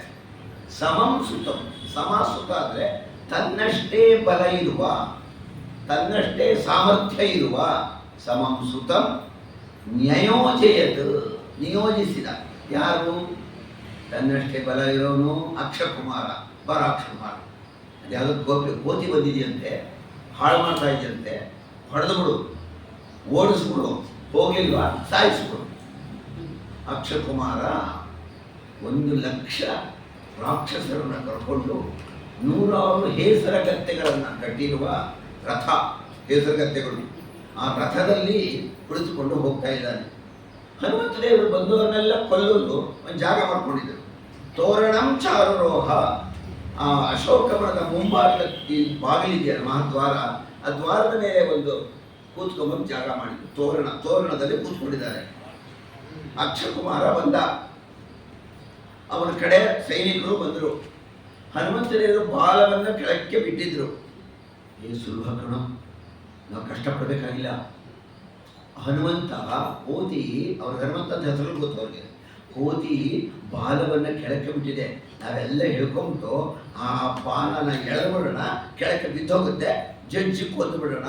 ಇದು ಯಾವಾಗ ಬಾಲ ಕೆಳಕ್ಕೆ ಬಿದ್ದಿತ್ತೋ, ಯಾವಾಗ ಇವರೆಲ್ಲ ಹಿಡ್ಕೊಂಡ್ರು, ಬಾಲವನ್ನು ಇನ್ನೂ ಉದ್ದ ಬೆಳೆಸಿದ್ರು. ಇವರಿಗೆ ಖುಷಿಯಾಯಿತು. ಎಲ್ಲ ಸೈನಿಕರು ಬಾಲ ಹಿಡ್ಕೊಂಡ ಮೇಲೆ ಬಾಲವನ್ನು ಹಾಗೆ ಮೇಲಕ್ಕೆ ಎತ್ತು ಬಿಟ್ರು. ಅಲ್ಲಿ ಆಕಾಶವೂ ಇಲ್ಲ, ನೆರವೂ ಇಲ್ಲ, ಅವ್ರ ಗತಿ ಏನ ಬೇಡ. ಕೆಲವರು ಬಿದ್ದು ಹೋಗ್ತಾ ಇದ್ದಾರೆ. ಆ ಬಾಲದ ಕೂದಲು ಚಿಚ್ಕೋತಾ ಇದೆ, ಬಾಲದಲ್ಲೆಲ್ಲ ಜೋತಾಡ್ತಾ ಇದ್ದಾರೆ. ಹ್ಯಾಕ್ ಕಾಣ್ತಾ ಇದೆ ಅನ್ನೋರಿಗೆ. ಒಂದು ಸಕ್ಕರೆ ಪಾಕದಲ್ಲಿ ದಾರವನ್ನು ಅದ್ದಿ ಇಟ್ಟುಬಿಟ್ರೆ ಉದ್ದಕ್ಕೆ, ಸಕ್ಕರೆ ಪಾಕದಲ್ಲಿ ಅದಕ್ಕೆಲ್ಲ ಇರುವೆಗಳು ಹತ್ಕೊಂಡಿದ್ರೆ ದಾರ ಹೀಗೆ ಹಿಡ್ಕೊಂಡ್ರೆ ಆ ಇರುವೆಗಳು ಕಾಣ್ತಿದೆಯಲ್ಲ, ಹಾಗೆ ಕಾಣ್ತಾ ಇದ್ದಾರಲ್ಲ. ಆಗ ಒಂದು ಹೊಡೆದ್ರು ನೆಲಕ್ಕೆ ಬಾಲವನ್ನ, ಛಟ್ ಅಂತ ಪುಡಿ ಆಗೋದ್ರು ರಾಕ್ಷಸರು. ತಕ್ಷಣ ಬಂದಿದ್ದೆ ಅಕ್ಷಕುಮಾರನ್ ಏನ್ ಮಾಡ್ತಾರೆ, ತಮ್ಮ ಕಾಲಲ್ಲೇ ಎತ್ಕೊಂಡ್ಬಿಡ್ತಾರೆ. ಕಾಲಿನಲ್ಲಿ, ರಥದಿಂದ ಕಾಲಿನಲ್ಲಿ ಎತ್ಕೊಂಡ್ಬಿಟ್ಟು ಆಧಾರಗಳಿಂದಲೇ ಮೇಲಕ್ಕೆ ಹಾರ್ಬಿಟ್ಟು, ಅವನ ಗತಿ ಏನ ಬೇಡ. 2 ಕಾಲು ಮಧ್ಯ ಸಿಕ್ಕಾಕೊಂಡ್ಬಿಟ್ಟಿದ್ದಾನೆ. ಗರನೆ ತಿರುಗಿಸಿದ್ರು ಹನುಮಂತೇವರು. ಕಾಲನ್ನು ಸಡ್ಲ ಮಾಡಿದ್ರು, ಕೆಳಕ್ಕೆ ಬಿಟ್ಟರು. ಅವನ ಗತಿ ಏನ ಬೇಡ. ಜಜ್ಜಿ ಹೋದನೆ, ಸತ್ತು ಹೋದನೆ, ಕಿರಿಚಿಕೊಂಡನೆ ಅಲ್ಲ. ಆಚಾರ್ಯರ ಪದ ನೋಡಬೇಕು ಸುಂದರಕಾಂಡದಲ್ಲಿ. ವಿಚೂರ್ಣಿತೆ ಧರಾತಲೆ, ಚೂರ್ಣ ಹಿಟ್ಟಾಗೋಗ್ಬಿಟ್ಟಂತೆ ಅಕ್ಷಕುಮಾರ ಅನ್ಬೋದು. ಇವತ್ತು ಕೆಲವು ಪ್ರಾಚೀನ ದೇವಾಲಯಗಳಲ್ಲಿ ಹನುಮಂತ ದೇವರ ಕಾಲ ಹತ್ತಿರ ಒಂದು ರಾಕ್ಷಸ ಆಕೃತಿಯನ್ನು ಕೆತ್ತಿರ್ತಾರೆ, ಪಾದದ ಹತ್ತಿರ. ಯಾರು ಅಂದರೆ ಅಕ್ಷಕುಮಾರನ್ನು ಸಂಹಾರ ಮಾಡಿದ್ರು. ರಾವಣನಿಗೆ ಗೊತ್ತಾಯಿತು, ಅಯ್ಯೋ ಹೋಗಿಬಿಟ್ಟೆ ನನ್ನ ಮಗ. ಅವಳಿಗೂ ಕೂಡ ಮಂಡೋದರಿಗೂ ತುಂಬ ದುಃಖ ಆಯಿತು. ಮಗನನ್ನು ಕಳ್ಕೊಂಡ್ಬಿಟ್ರಲ್ಲ ನಾವು. ಇಂದ್ರಜಿತು ಬರ ಇಲ್ಲಿ, ಅದು ಯಾವುದೋ ತುಂಬ ಬಲಿಷ್ಠವಾಗಿರ್ಬೇಕಣ ಆ ಕಪಿ, ಹೇಳ್ಕೊಂಬ ಹೋಗೋದನ್ನು ಕಳಿಸ್ದ. ಇಂದ್ರಜಿತುವನ್ನು ಕಳಿಸ್ದ. ಇಂದ್ರಜಿತು ಬಂದ, ಮಹಾಮುಂಗೋಪಿ, ರಾವಣನ ಮಗ. ಅವನ ಮೊದಲ ಹೆಸರು ಮೇಘನಾದ ಅಂತ. ಗುಡುಗು ಬಿಡ್ತಂತೆ ಅವನು ಹುಟ್ಟಿದಾಗ, ಮೇಘನಾದ. ಇಂದ್ರನನ್ನ ಸೋಲಿಸಿದ್ದರಿಂದ ಇಂದ್ರಜಿತು ಅಂತ ಅವನಿಗೆ ಹೆಸರು ಬಂದಿದೆ. ಆಗ ಬಂದ ಇಂದ್ರಜಿತು, ಅನೇಕ ರಾಕ್ಷಸರು ಬಂದಿದ್ದಾರೆ. ಹನುಮಂತ ದೇವರು ಒಬ್ಬರೇನೆ ರಾವಣನ 3/1 ಭಾಗ ಸೈನ್ಯ ನಾಶ ಮಾಡಿದ್ದಾರೆ, ಒಬ್ಬರೇನೆ.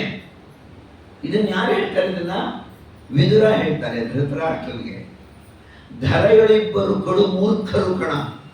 ಧೃತರಾಷ್ಟ್ರ, ಇಬ್ಬರು ಮೂರ್ಖರು, ಒಬ್ಬ ರಾವಣ, ಒಬ್ಬ ನಿನ್ನ ಮಗ ದುರ್ಯೋಧನ.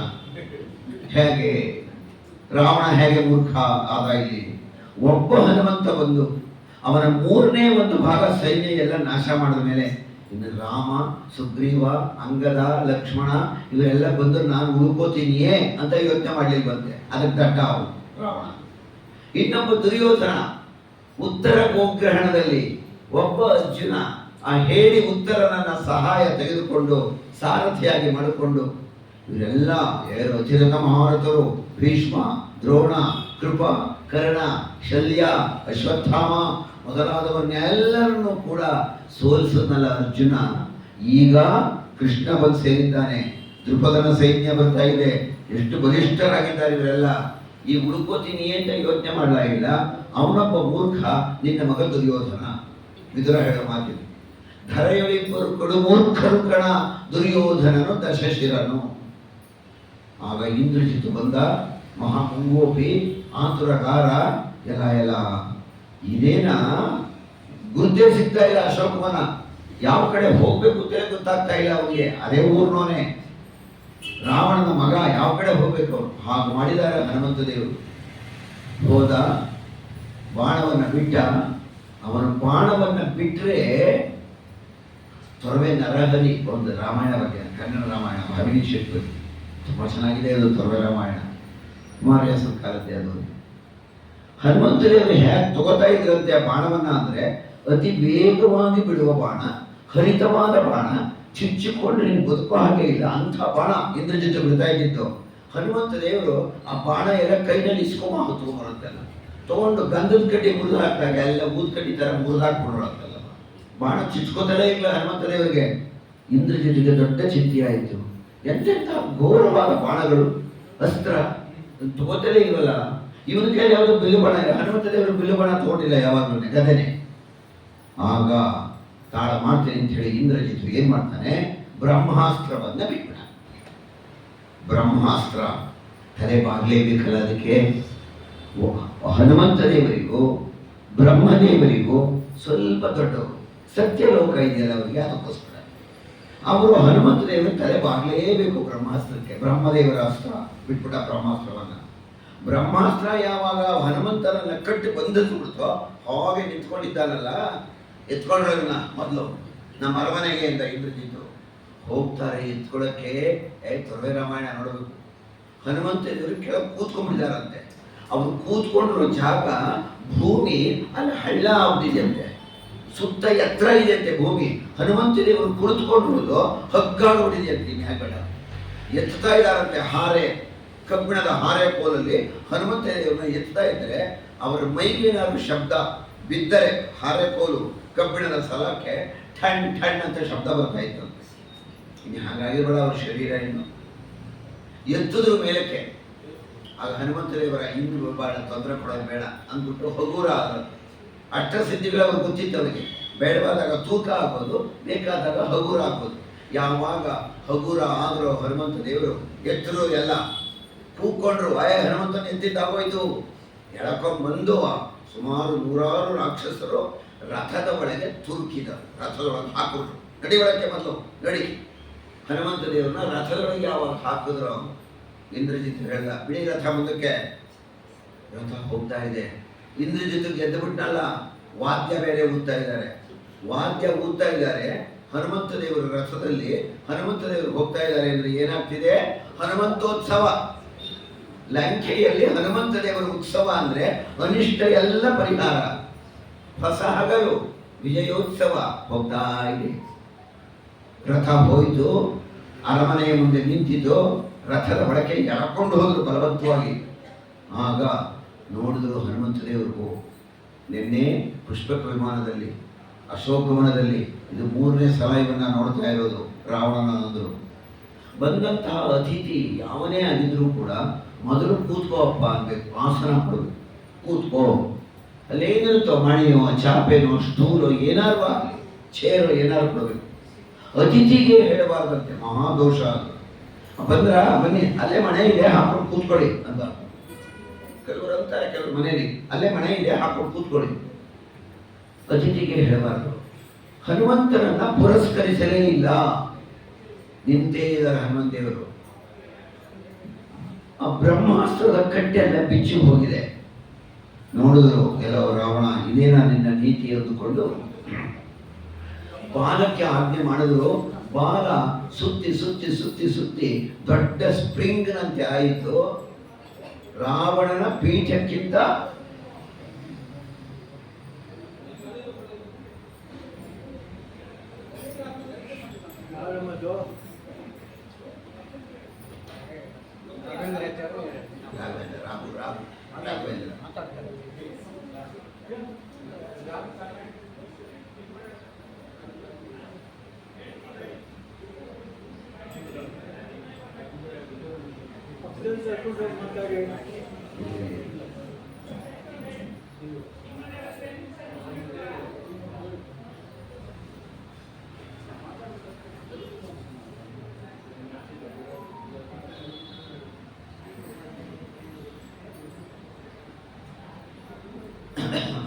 ರಾವಣನ ಪೀಠಕ್ಕಿಂತ ಅತಿ ಎತ್ತರವಾಗಿ ಬಾಲವನ್ನು ಸುತ್ತುಕೊಂಡು ಆ ಬಾಲದ ಮೇಲೆ ಕೂತ್ಕೊಂಡು ಹನುಮಂತದೇವರು.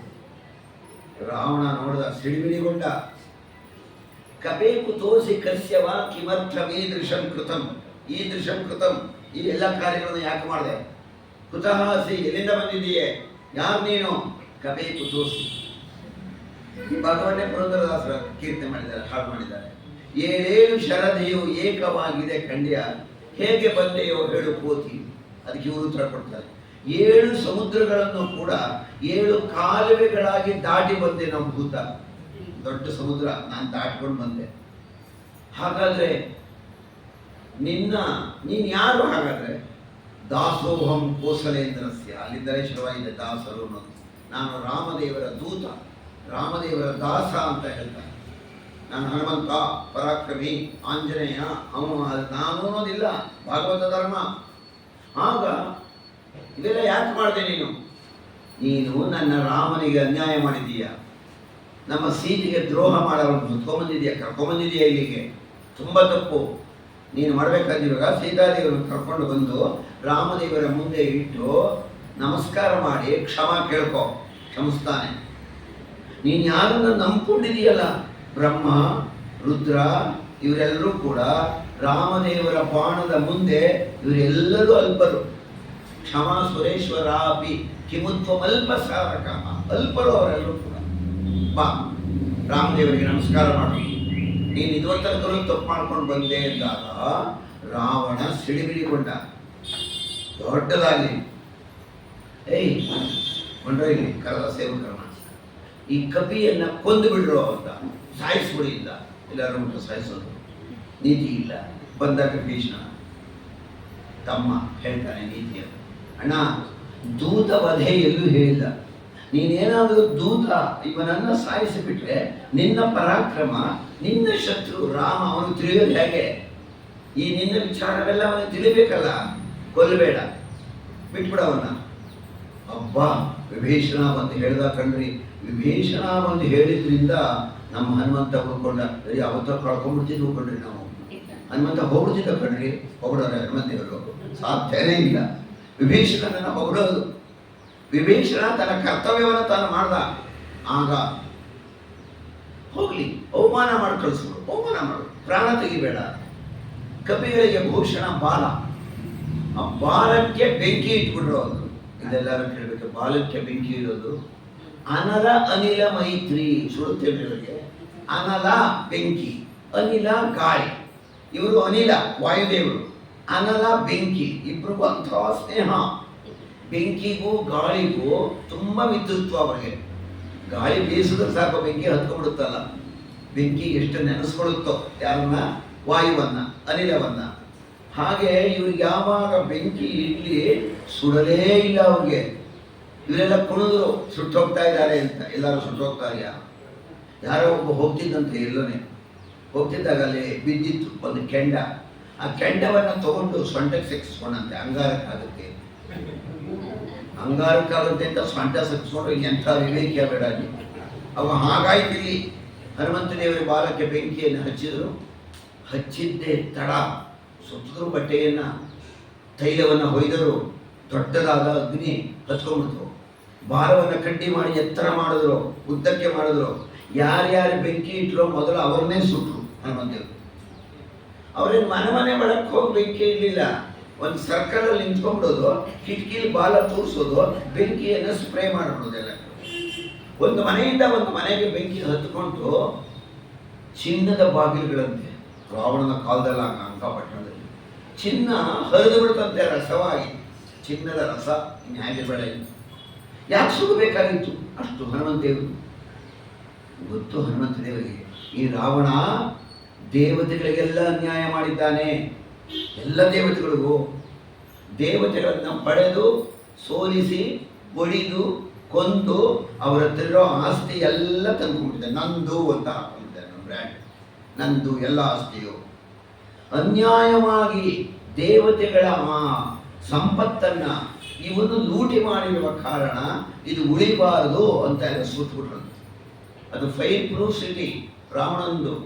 ಗುಡುಗು, ಸಿಡ್ಲು, ಸುನಾಮಿ ಇದಕ್ಕೆಲ್ಲ ಏನು ಅಂಥದ್ದನ್ನು ಸುಟ್ಟುಬಿಟ್ರು. ಎಂಥ ಲಂಕೆ, ಲಂಕಾದಹನ ಹತ್ತಿಕೊಂಡು ಉರಿತಾ ಇದೆ.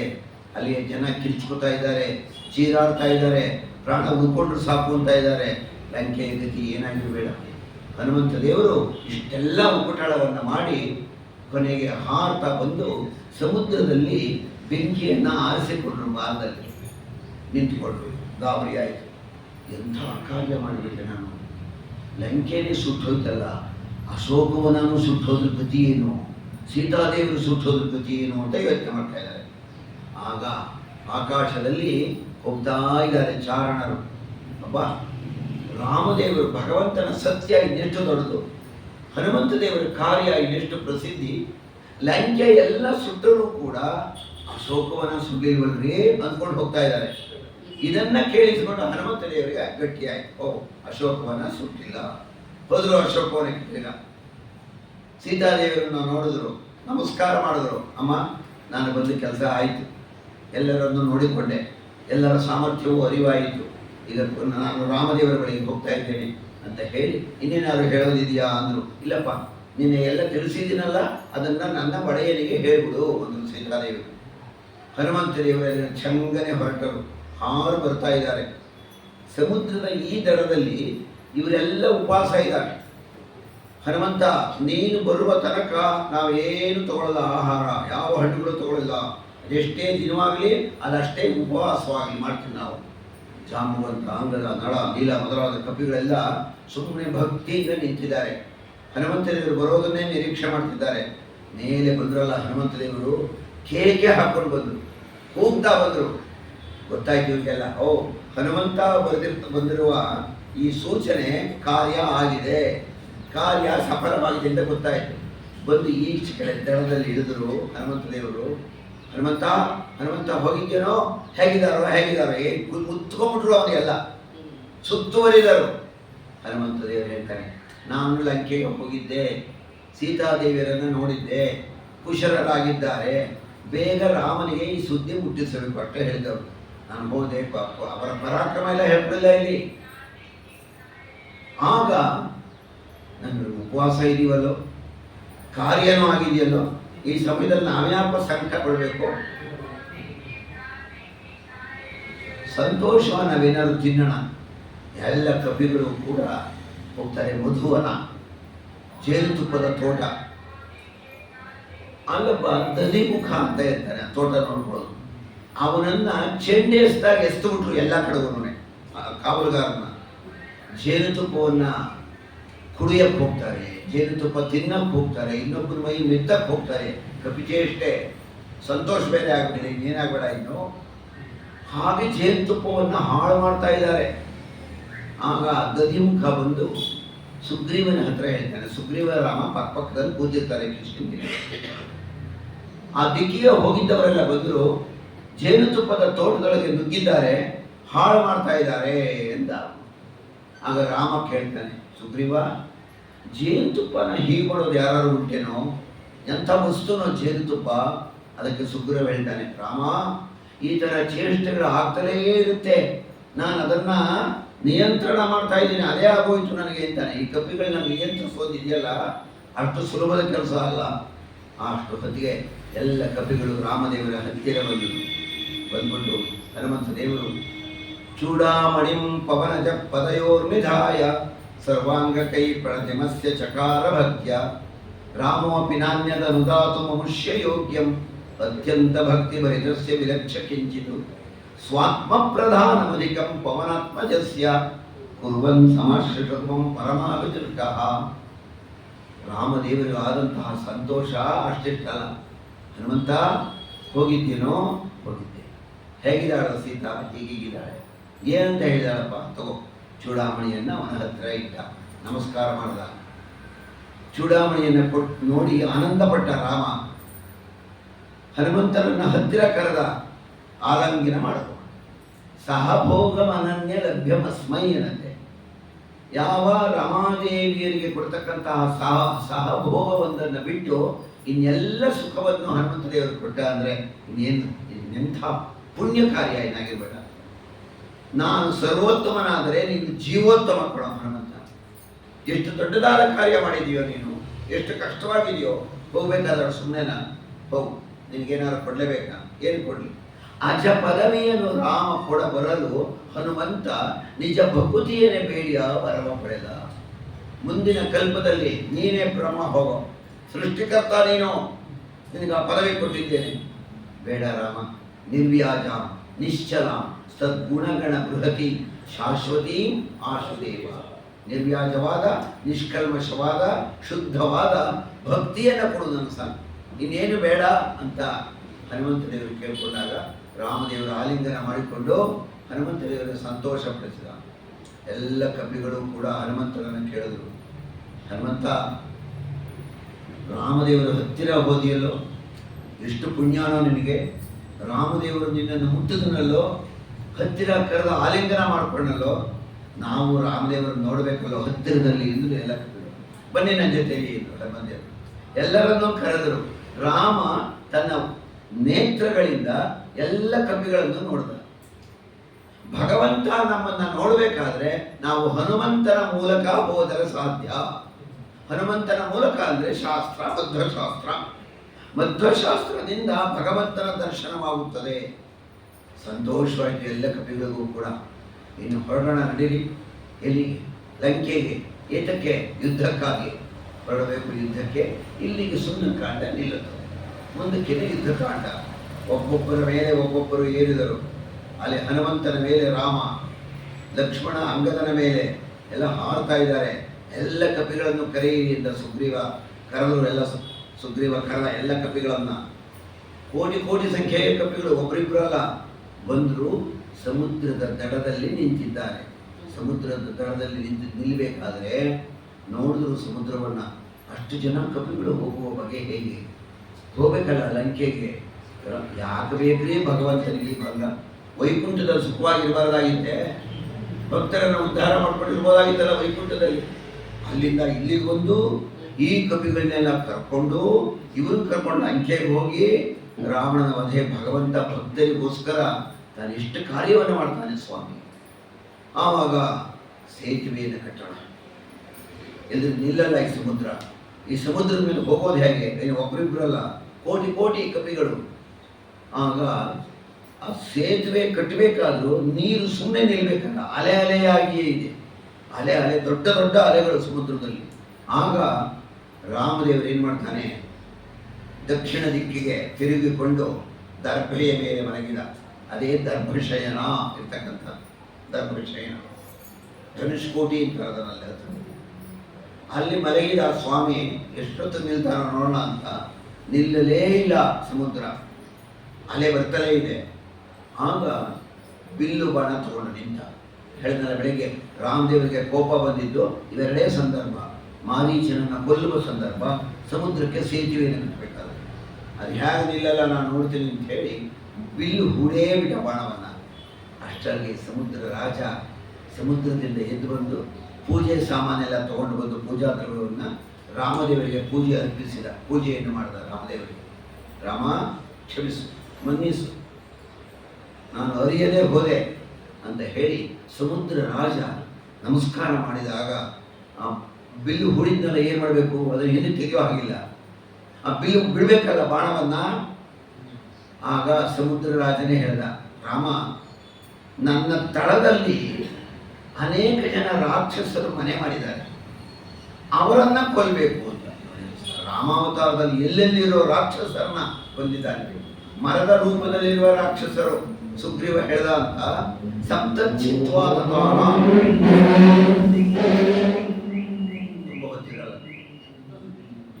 ಆಗ ಸುಗ್ರೀವ ಆ ರೀತಿ ಹೇಳ್ದ. ಆ ಮರದ ರೂಪದಲ್ಲಿದ್ದಂತಹ ರಾಕ್ಷಸರು, ಸಮುದ್ರದ ತಡಿಯಲ್ಲಿರುವ ರಾಕ್ಷಸರು, ತನ್ನೊಳಗೆ ಇರುವ ರಾಕ್ಷಸರು ಯಾರು? ಪರಶುರಾಮ ದೇವರ ಬೆಳಗ್ಗೆ ಹೇಳಿದ್ನಲ್ಲ, ಎಲ್ಲೆಲ್ಲಿರೋ ರಾಕ್ಷಸರನ್ನ ಕೊಂದಿದ್ದಾನೆ ಸ್ವಾಮಿ. ಹಾಗೆ ಆ ಸಮುದ್ರದ ಕೆಳಭಾಗದಲ್ಲಿದ್ದ ರಾಕ್ಷಸರೆಲ್ಲರಿಗೂ ಕೂಡ ಆ ಬಾಣವನ್ನು ಬಿಟ್ಟ, ಅವರೆಲ್ಲ ಹತರಾದರು. ಸಮುದ್ರ ಸ್ತಬ್ಧವಾಗಿ ನಿಂತ ಪ್ರಾರಂಭ ಆಯಿತು. ವಿಶ್ವಕರ್ಮ ದೇವಶಿಲ್ಪಿ, ಅವನೇ ನಳ ಎಂಬ ಹೆಸರಿನಿಂದ ಬಂದಿದ್ದಾನೆ. ನಳ ಹೀಗೆ ಕಟ್ಟಬೇಕು ಸೇತುವೆಯನ್ನ. ಪ್ರಾರಂಭ ಆಯಿತು. ದೊಡ್ಡ ದೊಡ್ಡ ಕಲ್ಲು ಬಂಡೆಗಳು, ಬೆಟ್ಟದ ಭಾಗಗಳು, ಬೆಟ್ಟಗಳನ್ನೇ ಎತ್ಕೊಂಡ್ಬಂದು ಹಾಕ್ತಾ ಇದ್ದಾರೆ ನೀರೊಳಗೆ. ಅದನ್ನೇ ಅಲ್ಲಿಂದ ಶುರುವಾಯಿತು ಪದ ಭಾರತಕ್ಕೆ. ಆ ಸೇತು ಹಿಮಾಚಲ ಪರ್ಯಂತ. ಆ ಸೇತು ಅಂದರೆ ಸೇತುವೆಯಿಂದ ಪ್ರಾರಂಭವಾಗಿ. ಯಾವುದು ಸೇತುವೆ? ರಾಮದೇವರು ಕಟ್ಟಿಸಿರುವ ಸೇತುವೆ. 1961ನೇ ಇಸವಿ ತನಕ ಆ ಸೇತುವೆ ನೋಡ್ಬೋದಾಗಿತ್ತು, ಸೇತುವೆ ಮೇಲೆ ನಿಂತ್ಕೋಬೋದಾಗಿತ್ತು. ರಾಮದೇವರು ಕಟ್ಟಿಸಿರೋ ಸೇತುವೆ. 1961ರಲ್ಲಿ ಸಮುದ್ರ ಉಕ್ಕೇರಿ ಬಂದು ಆ ಸೇತುವೆ ಮುಳುಗಿ ಹೋಗಿ. ಅದೇ ಅರ್ಥ. ರಾಮದೇವರು ಕಟ್ಟಿಸಿರುವ ಸೇತುವೆ ಸುಮಾರು ದಿನಗಳು ತೆಗೆದುಕೊಂಡ್ರಂತೆ. ಹನುಮಂತ ಹೀಗೆಯೇ ಮಾಡಬೇಕು ಅಂತ ಹೇಳ್ದ. ಎಲ್ಲರೂ ಹೊರಟರು. ಆ ಸೇತುವೆಯ ಮೇಲೆ ಹೋಗಿ ಲಂಕೆಯಲ್ಲಿ ರಾವಣನನ್ನು ಕರಿಬೇಕಲ್ಲ ಯುದ್ಧಕ್ಕೆ. ಅಂಗದನನ್ನು ಕರೆದರು. ಹೋಗೋ ಅಂಗದ, ರಾವಣನಿಗೆ ಹೇಳಿ ಹೋಗೋ. ಹೋದ ಅಂಗದ. ರಾವಣ ನೋಡಿದವನು, ನಿನ್ನನ್ನು ಎಲ್ಲೋ ನೋಡಿದನಲ್ಲ, ಮಗುನಲ್ಲಿ ಎಲ್ಲೋ ನೋಡಿದನಲ್ಲ ಗೊತ್ತು. ವಾಲಿ ಅಂಗದನ ಚಪ್ಪರಕ್ಕೆ ಕಟ್ಟಿಬಿಟ್ಟಿದ್ದಾನೆ ರಾವಣನನ್ನ.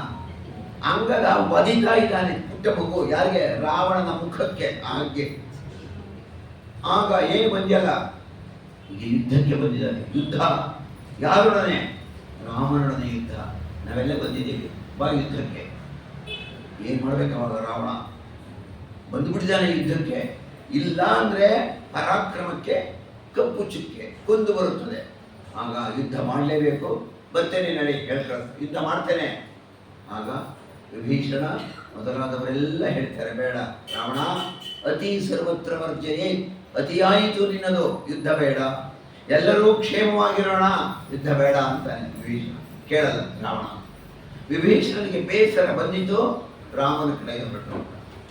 ರಾಮನ ಹತ್ತಿರಕ್ಕೆ ಹೋದಾಗ ಅಲ್ಲಿದ್ದಂತಹ ಎಲ್ಲ ಕಪಿಗಳು ಇವನನ್ನು ನೋಡಿದ್ರು. ವಿಭೀಷಣನನ್ನ, ಇವನು ನಮ್ಮ ಕಪಿ ಜಾತಿಯವನಲ್ಲ, ಇವನು ಯಾರೋ ಬೇರೆ ಶತ್ರುವಾಗಿರಬೇಕು, ನಮ್ಮದೆಲ್ಲ ತಿಳ್ಕೊಂಬಕ್ಕೆ ಬಂದಿದ್ದಾನೆ ಅಂದ್ಬಿಟ್ಟು ಭದ್ರವಾಗಿ ವಿಭೀಷಣನನ್ನು ಹಿಡಿದು ರಾಮದೇವರ ಹತ್ತಿರ ಎಳ್ಕೊಂಡು. ಯಾರಿವನು? ವಿಭೀಷಣ, ರಾವಣನ ತಮ್ಮ, ನಮ್ಮ ಕಡೆಗೆ ಬಂದಿದ್ದಾನೆ. ಅದೆಷ್ಟು ಸುಳ್ಳೋ ನಿಜವೋ ರಾಮನಿಗೆ ಹೇಳ್ತಾ ಇದ್ದಾರೆ. ರಾಮದೇವರ ಪಕ್ಷಕ್ಕೆ ಸೇರಿಸಿಕೊಳ್ಬೇಕು. ಈ ನಡೀತಿರ್ಬೇಕಾದ್ರೆ ಹನುಮಂತ ದೇವರು ಬಂದರು, ಹೇಳಿದರು ರಾಮನಿಗೆ, ಬೇರೆ ಯಾರು ಅಲ್ಲ, ಇವನು ಒಳ್ಳೆಯವನು, ಸಾತ್ವಿಕ, ಸೇರಿಸ್ಕೋ. ಅಂದ್ರೆ ಅರ್ಥ ಏನು? ತತ್ವಗಳು ಹೆಜ್ಜೆಜ್ಜೆಗೂ ಇದೆ. ಹನುಮಂತ ದೇವರು ಶಿಫಾರಸು ಮಾಡಿದ್ರೆ ಪರಮಾತ್ಮ ಅಂಗೀಕರಿಸುತ್ತಾನೆ. ಹನುಮಂತ ದೇವರ ಮೂಲಕ ಹೋದರೆ ಸಂಕಲ್ಪವೇ ಹಾಗೆ.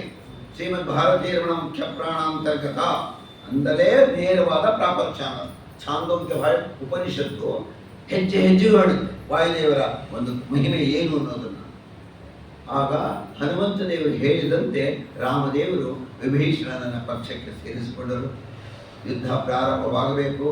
ಯುದ್ಧ ಜಗತ್ತು ಕಂಡಂತಹ ದೊಡ್ಡ ಯುದ್ಧಗಳು ಎರಡು. ಒಂದು ರಾಮಾಯಣದ ಯುದ್ಧ, ಇನ್ನೊಂದು ಮಹಾಭಾರತದ ಯುದ್ಧ. ರಾಮಾಯಣದ ಯುದ್ಧದಲ್ಲಿ ಸ್ವಾಮಿ ತಾನೇ ಕರ್ತೃವಾಗಿ ನಿಂತಿದ್ದಾರೆ. ತಾನೇ ಕರ್ತೃ, ರಾಮದೇವರೇ ಮಾಡಬಿಡ್ತಾ ಇದ್ದಾನೆ. ಮಹಾಭಾರತದ ಯುದ್ಧದಲ್ಲಿ ಮಾಡಿಸ್ತಾ ಇದ್ದಾನೆ. ಮಾಡ್ರೋ, ಬಡಿರೋ, ಬಾಣ ಬಿಡ್ರೋ, ಬಿಡಿಸ್ತಾ ಇದ್ದಾನೆ. ಯುದ್ಧ ಮಾಡಿಸಿದ. ಅಲ್ಲಿ ಯುದ್ಧವನ್ನು ತಾನೇ ಮಾಡಿದ. ರಾಮಾಯಣದ ಯುದ್ಧದಲ್ಲಿ ಎಲ್ಲ ಜನ ರಾಕ್ಷಸರು ಬರ್ತಿದ್ದಾರೆ, ಘೋರವಾದ ರಾಕ್ಷಸರು. ಅನೇಕ ತಪಸ್ಸುಗಳು ಮಾಡಿದ್ದಾರೆ. ಇಂದ್ರ, ವರುಣ, ಅಗ್ನಿ ಮೊದಲಾದ ದೇವತೆಗಳನ್ನು ಕುರಿತು ಮಾಡುವ ತಪಸ್ಸು ಶಾಶ್ವತವಾದದ್ದಲ್ಲ ಅನ್ನೋದನ್ನು ಹೇಳುತ್ತೆ ರಾಮಾಯಣ. ಇವೆಲ್ಲವೂ ಶಾಶ್ವತವಾದದ್ದಲ್ಲ. ಆಗ ಯುದ್ಧ ಪ್ರಾರಂಭವಾಗಿದೆ. ಯುದ್ಧ ನಡೀತಾ ಇದೆ. ಮಹಾಪಾರ್ಶ್ವ, ಯೂಪಾಕ್ಷ, ವಿರೂಪಾಕ್ಷ ಇವರೆಲ್ಲ ರಾವಣನ ಕಡೆ ಬಲಿಷ್ಠರು. ಇವರೆಲ್ಲರೂ ಕೂಡ ಮಹಾಬಲಿಷ್ಠರು, ಅವ್ರನ್ನ ಸೋಲಿಸೋರೇ ಇಲ್ಲ. ಅಂಥವರೆಲ್ಲ ಯುದ್ಧಕ್ಕೆ ಬಂದರು. ರಾಮದೇವರು ಬಿಟ್ಟಂತಹ ಬಾಣದಿಂದ ಒಂದೊಂದು ಸಲಕ್ಕೆ ನೆಲಕ್ಕೆ ಬಿದ್ದರು. ಭಗವಂತನ ಬಾಣದ ಮುಂದೆ ಯಾರಿದ್ದಾರೆ? ರಾಮದೇವರ ಬಾಣದ ಮುಂದೆ ಇನ್ನೂ ಅನೇಕ ಜನ ಒಂದು ಗುಂಪು ಬಂತು, ಸೈನ್ಯದ ಗುಂಪು. ಆಗ ರಾಮದೇವರು ಅವರನ್ನು ಹತ ಮಾಡಿಬಿಟ್ರು. ಆಗ ಕುಂಭಕರ್ಣನನ್ನು ಎಬ್ಬಿಸಕ್ಕೆ ಹೋಗ್ತಾರೆ. ಕುಂಭಕರ್ಣನನ್ನು ಎಬ್ಬಿಸಬೇಕಾದ್ರೆ ಮೊದಲು ನೈವೇದ್ಯಕ್ಕೆ ರೆಡಿಯಾಗಿ ಏನು ವಿಪರೀತವಾದ ಆಹಾರ, ಹಂಡೆಗಳಲ್ಲಿ ಹೆಂಡ ಕುಳಿತಾನೆ. ಅಷ್ಟಿಷ್ಟಲ್ಲ, ಇವನು ಎಲ್ಲ ಇಟ್ಟಿರಬೇಕು. ಯಾರು ಎಬ್ಬಿಸ್ತಾರೋ ಅವ್ರನ್ನೇ ತಿಂದು ಬಿಡ್ತಾನೆ. ಎಬ್ಸೋದು ಅಂದ್ರೆ ಇಡಪ್ಪ ಎಚ್ಚರ ಮಾಡ್ಕೋ ಅಂತ ತಲೆ ಭುಜವನ್ನ ಕುಟ್ಟಿ ಎಬ್ಸೋದಲ್ಲ. ದೊಡ್ಡ ದೊಡ್ಡ ಈಟಿ, ಬಂಜಿ, ಚೂಪಾದ ಆಯುಧ ಇವುಗಳನ್ನು ತಗೊಂಡು ತಿವಿತಾರೆ. ಇನ್ನು ಮುಂದೆ ಅವನ ಎದೆಯ ಮೇಲೆ ನಿಂತ್ಕೊಂಡು ತಕ ತಕ ಅಂತ ತುಳಿತಾರೆ. ಆದ್ರೂ ಹೇಳದ ನಿದ್ದೆ, ಕುಂಭಕರ್ಣನ ನಿದ್ರೆ ಅಂತ ಹೇಳಿದ್ರೆ ಹಾಗೆ ಕುಂಭಕರ್ಣನನ್ನು ಎಬ್ಬಿಸಿ ಮುಂದೆ ಅಧ್ಯಾಯ. ಕುಂಭಕರ್ಣನ ಎಬ್ಬಿಸ್ಕೊಂಡು ಕರ್ಕೊಂಡ್ಬರ್ಬೇಕು. ಎದ್ದು ಕೂಡಲೇ ದೊಡ್ಡ ಆಕಳಿಕೆ, ಏನು ಒಂದು ಮನೆ ಬಾಗಲಗಾತ್ರ ಆಕಳಿಕೆ, ಯಾಕೆ ಎಬ್ಸಿದ್ರಿ ನನ್ನ ಅಂತ ಕೇಳ್ತಾನೆ. ಕುಂಭಕರ್ಣನ ಎಬ್ಬಿಸೋದು ರಾಮಾಯಣದ ಯುದ್ಧಕಾಂಡದಲ್ಲಿ ಒಂದು ದೊಡ್ಡ ಪ್ರಸಂಗ. ಅವನು ಬಂದು ಬುದ್ಧಿ ಹೇಳಬೇಕು ರಾವಣನಿಗೆ. ಅದೆಲ್ಲವನ್ನು ಕೂಡ ಮುಂದೆ ಹೇಳೋಣ.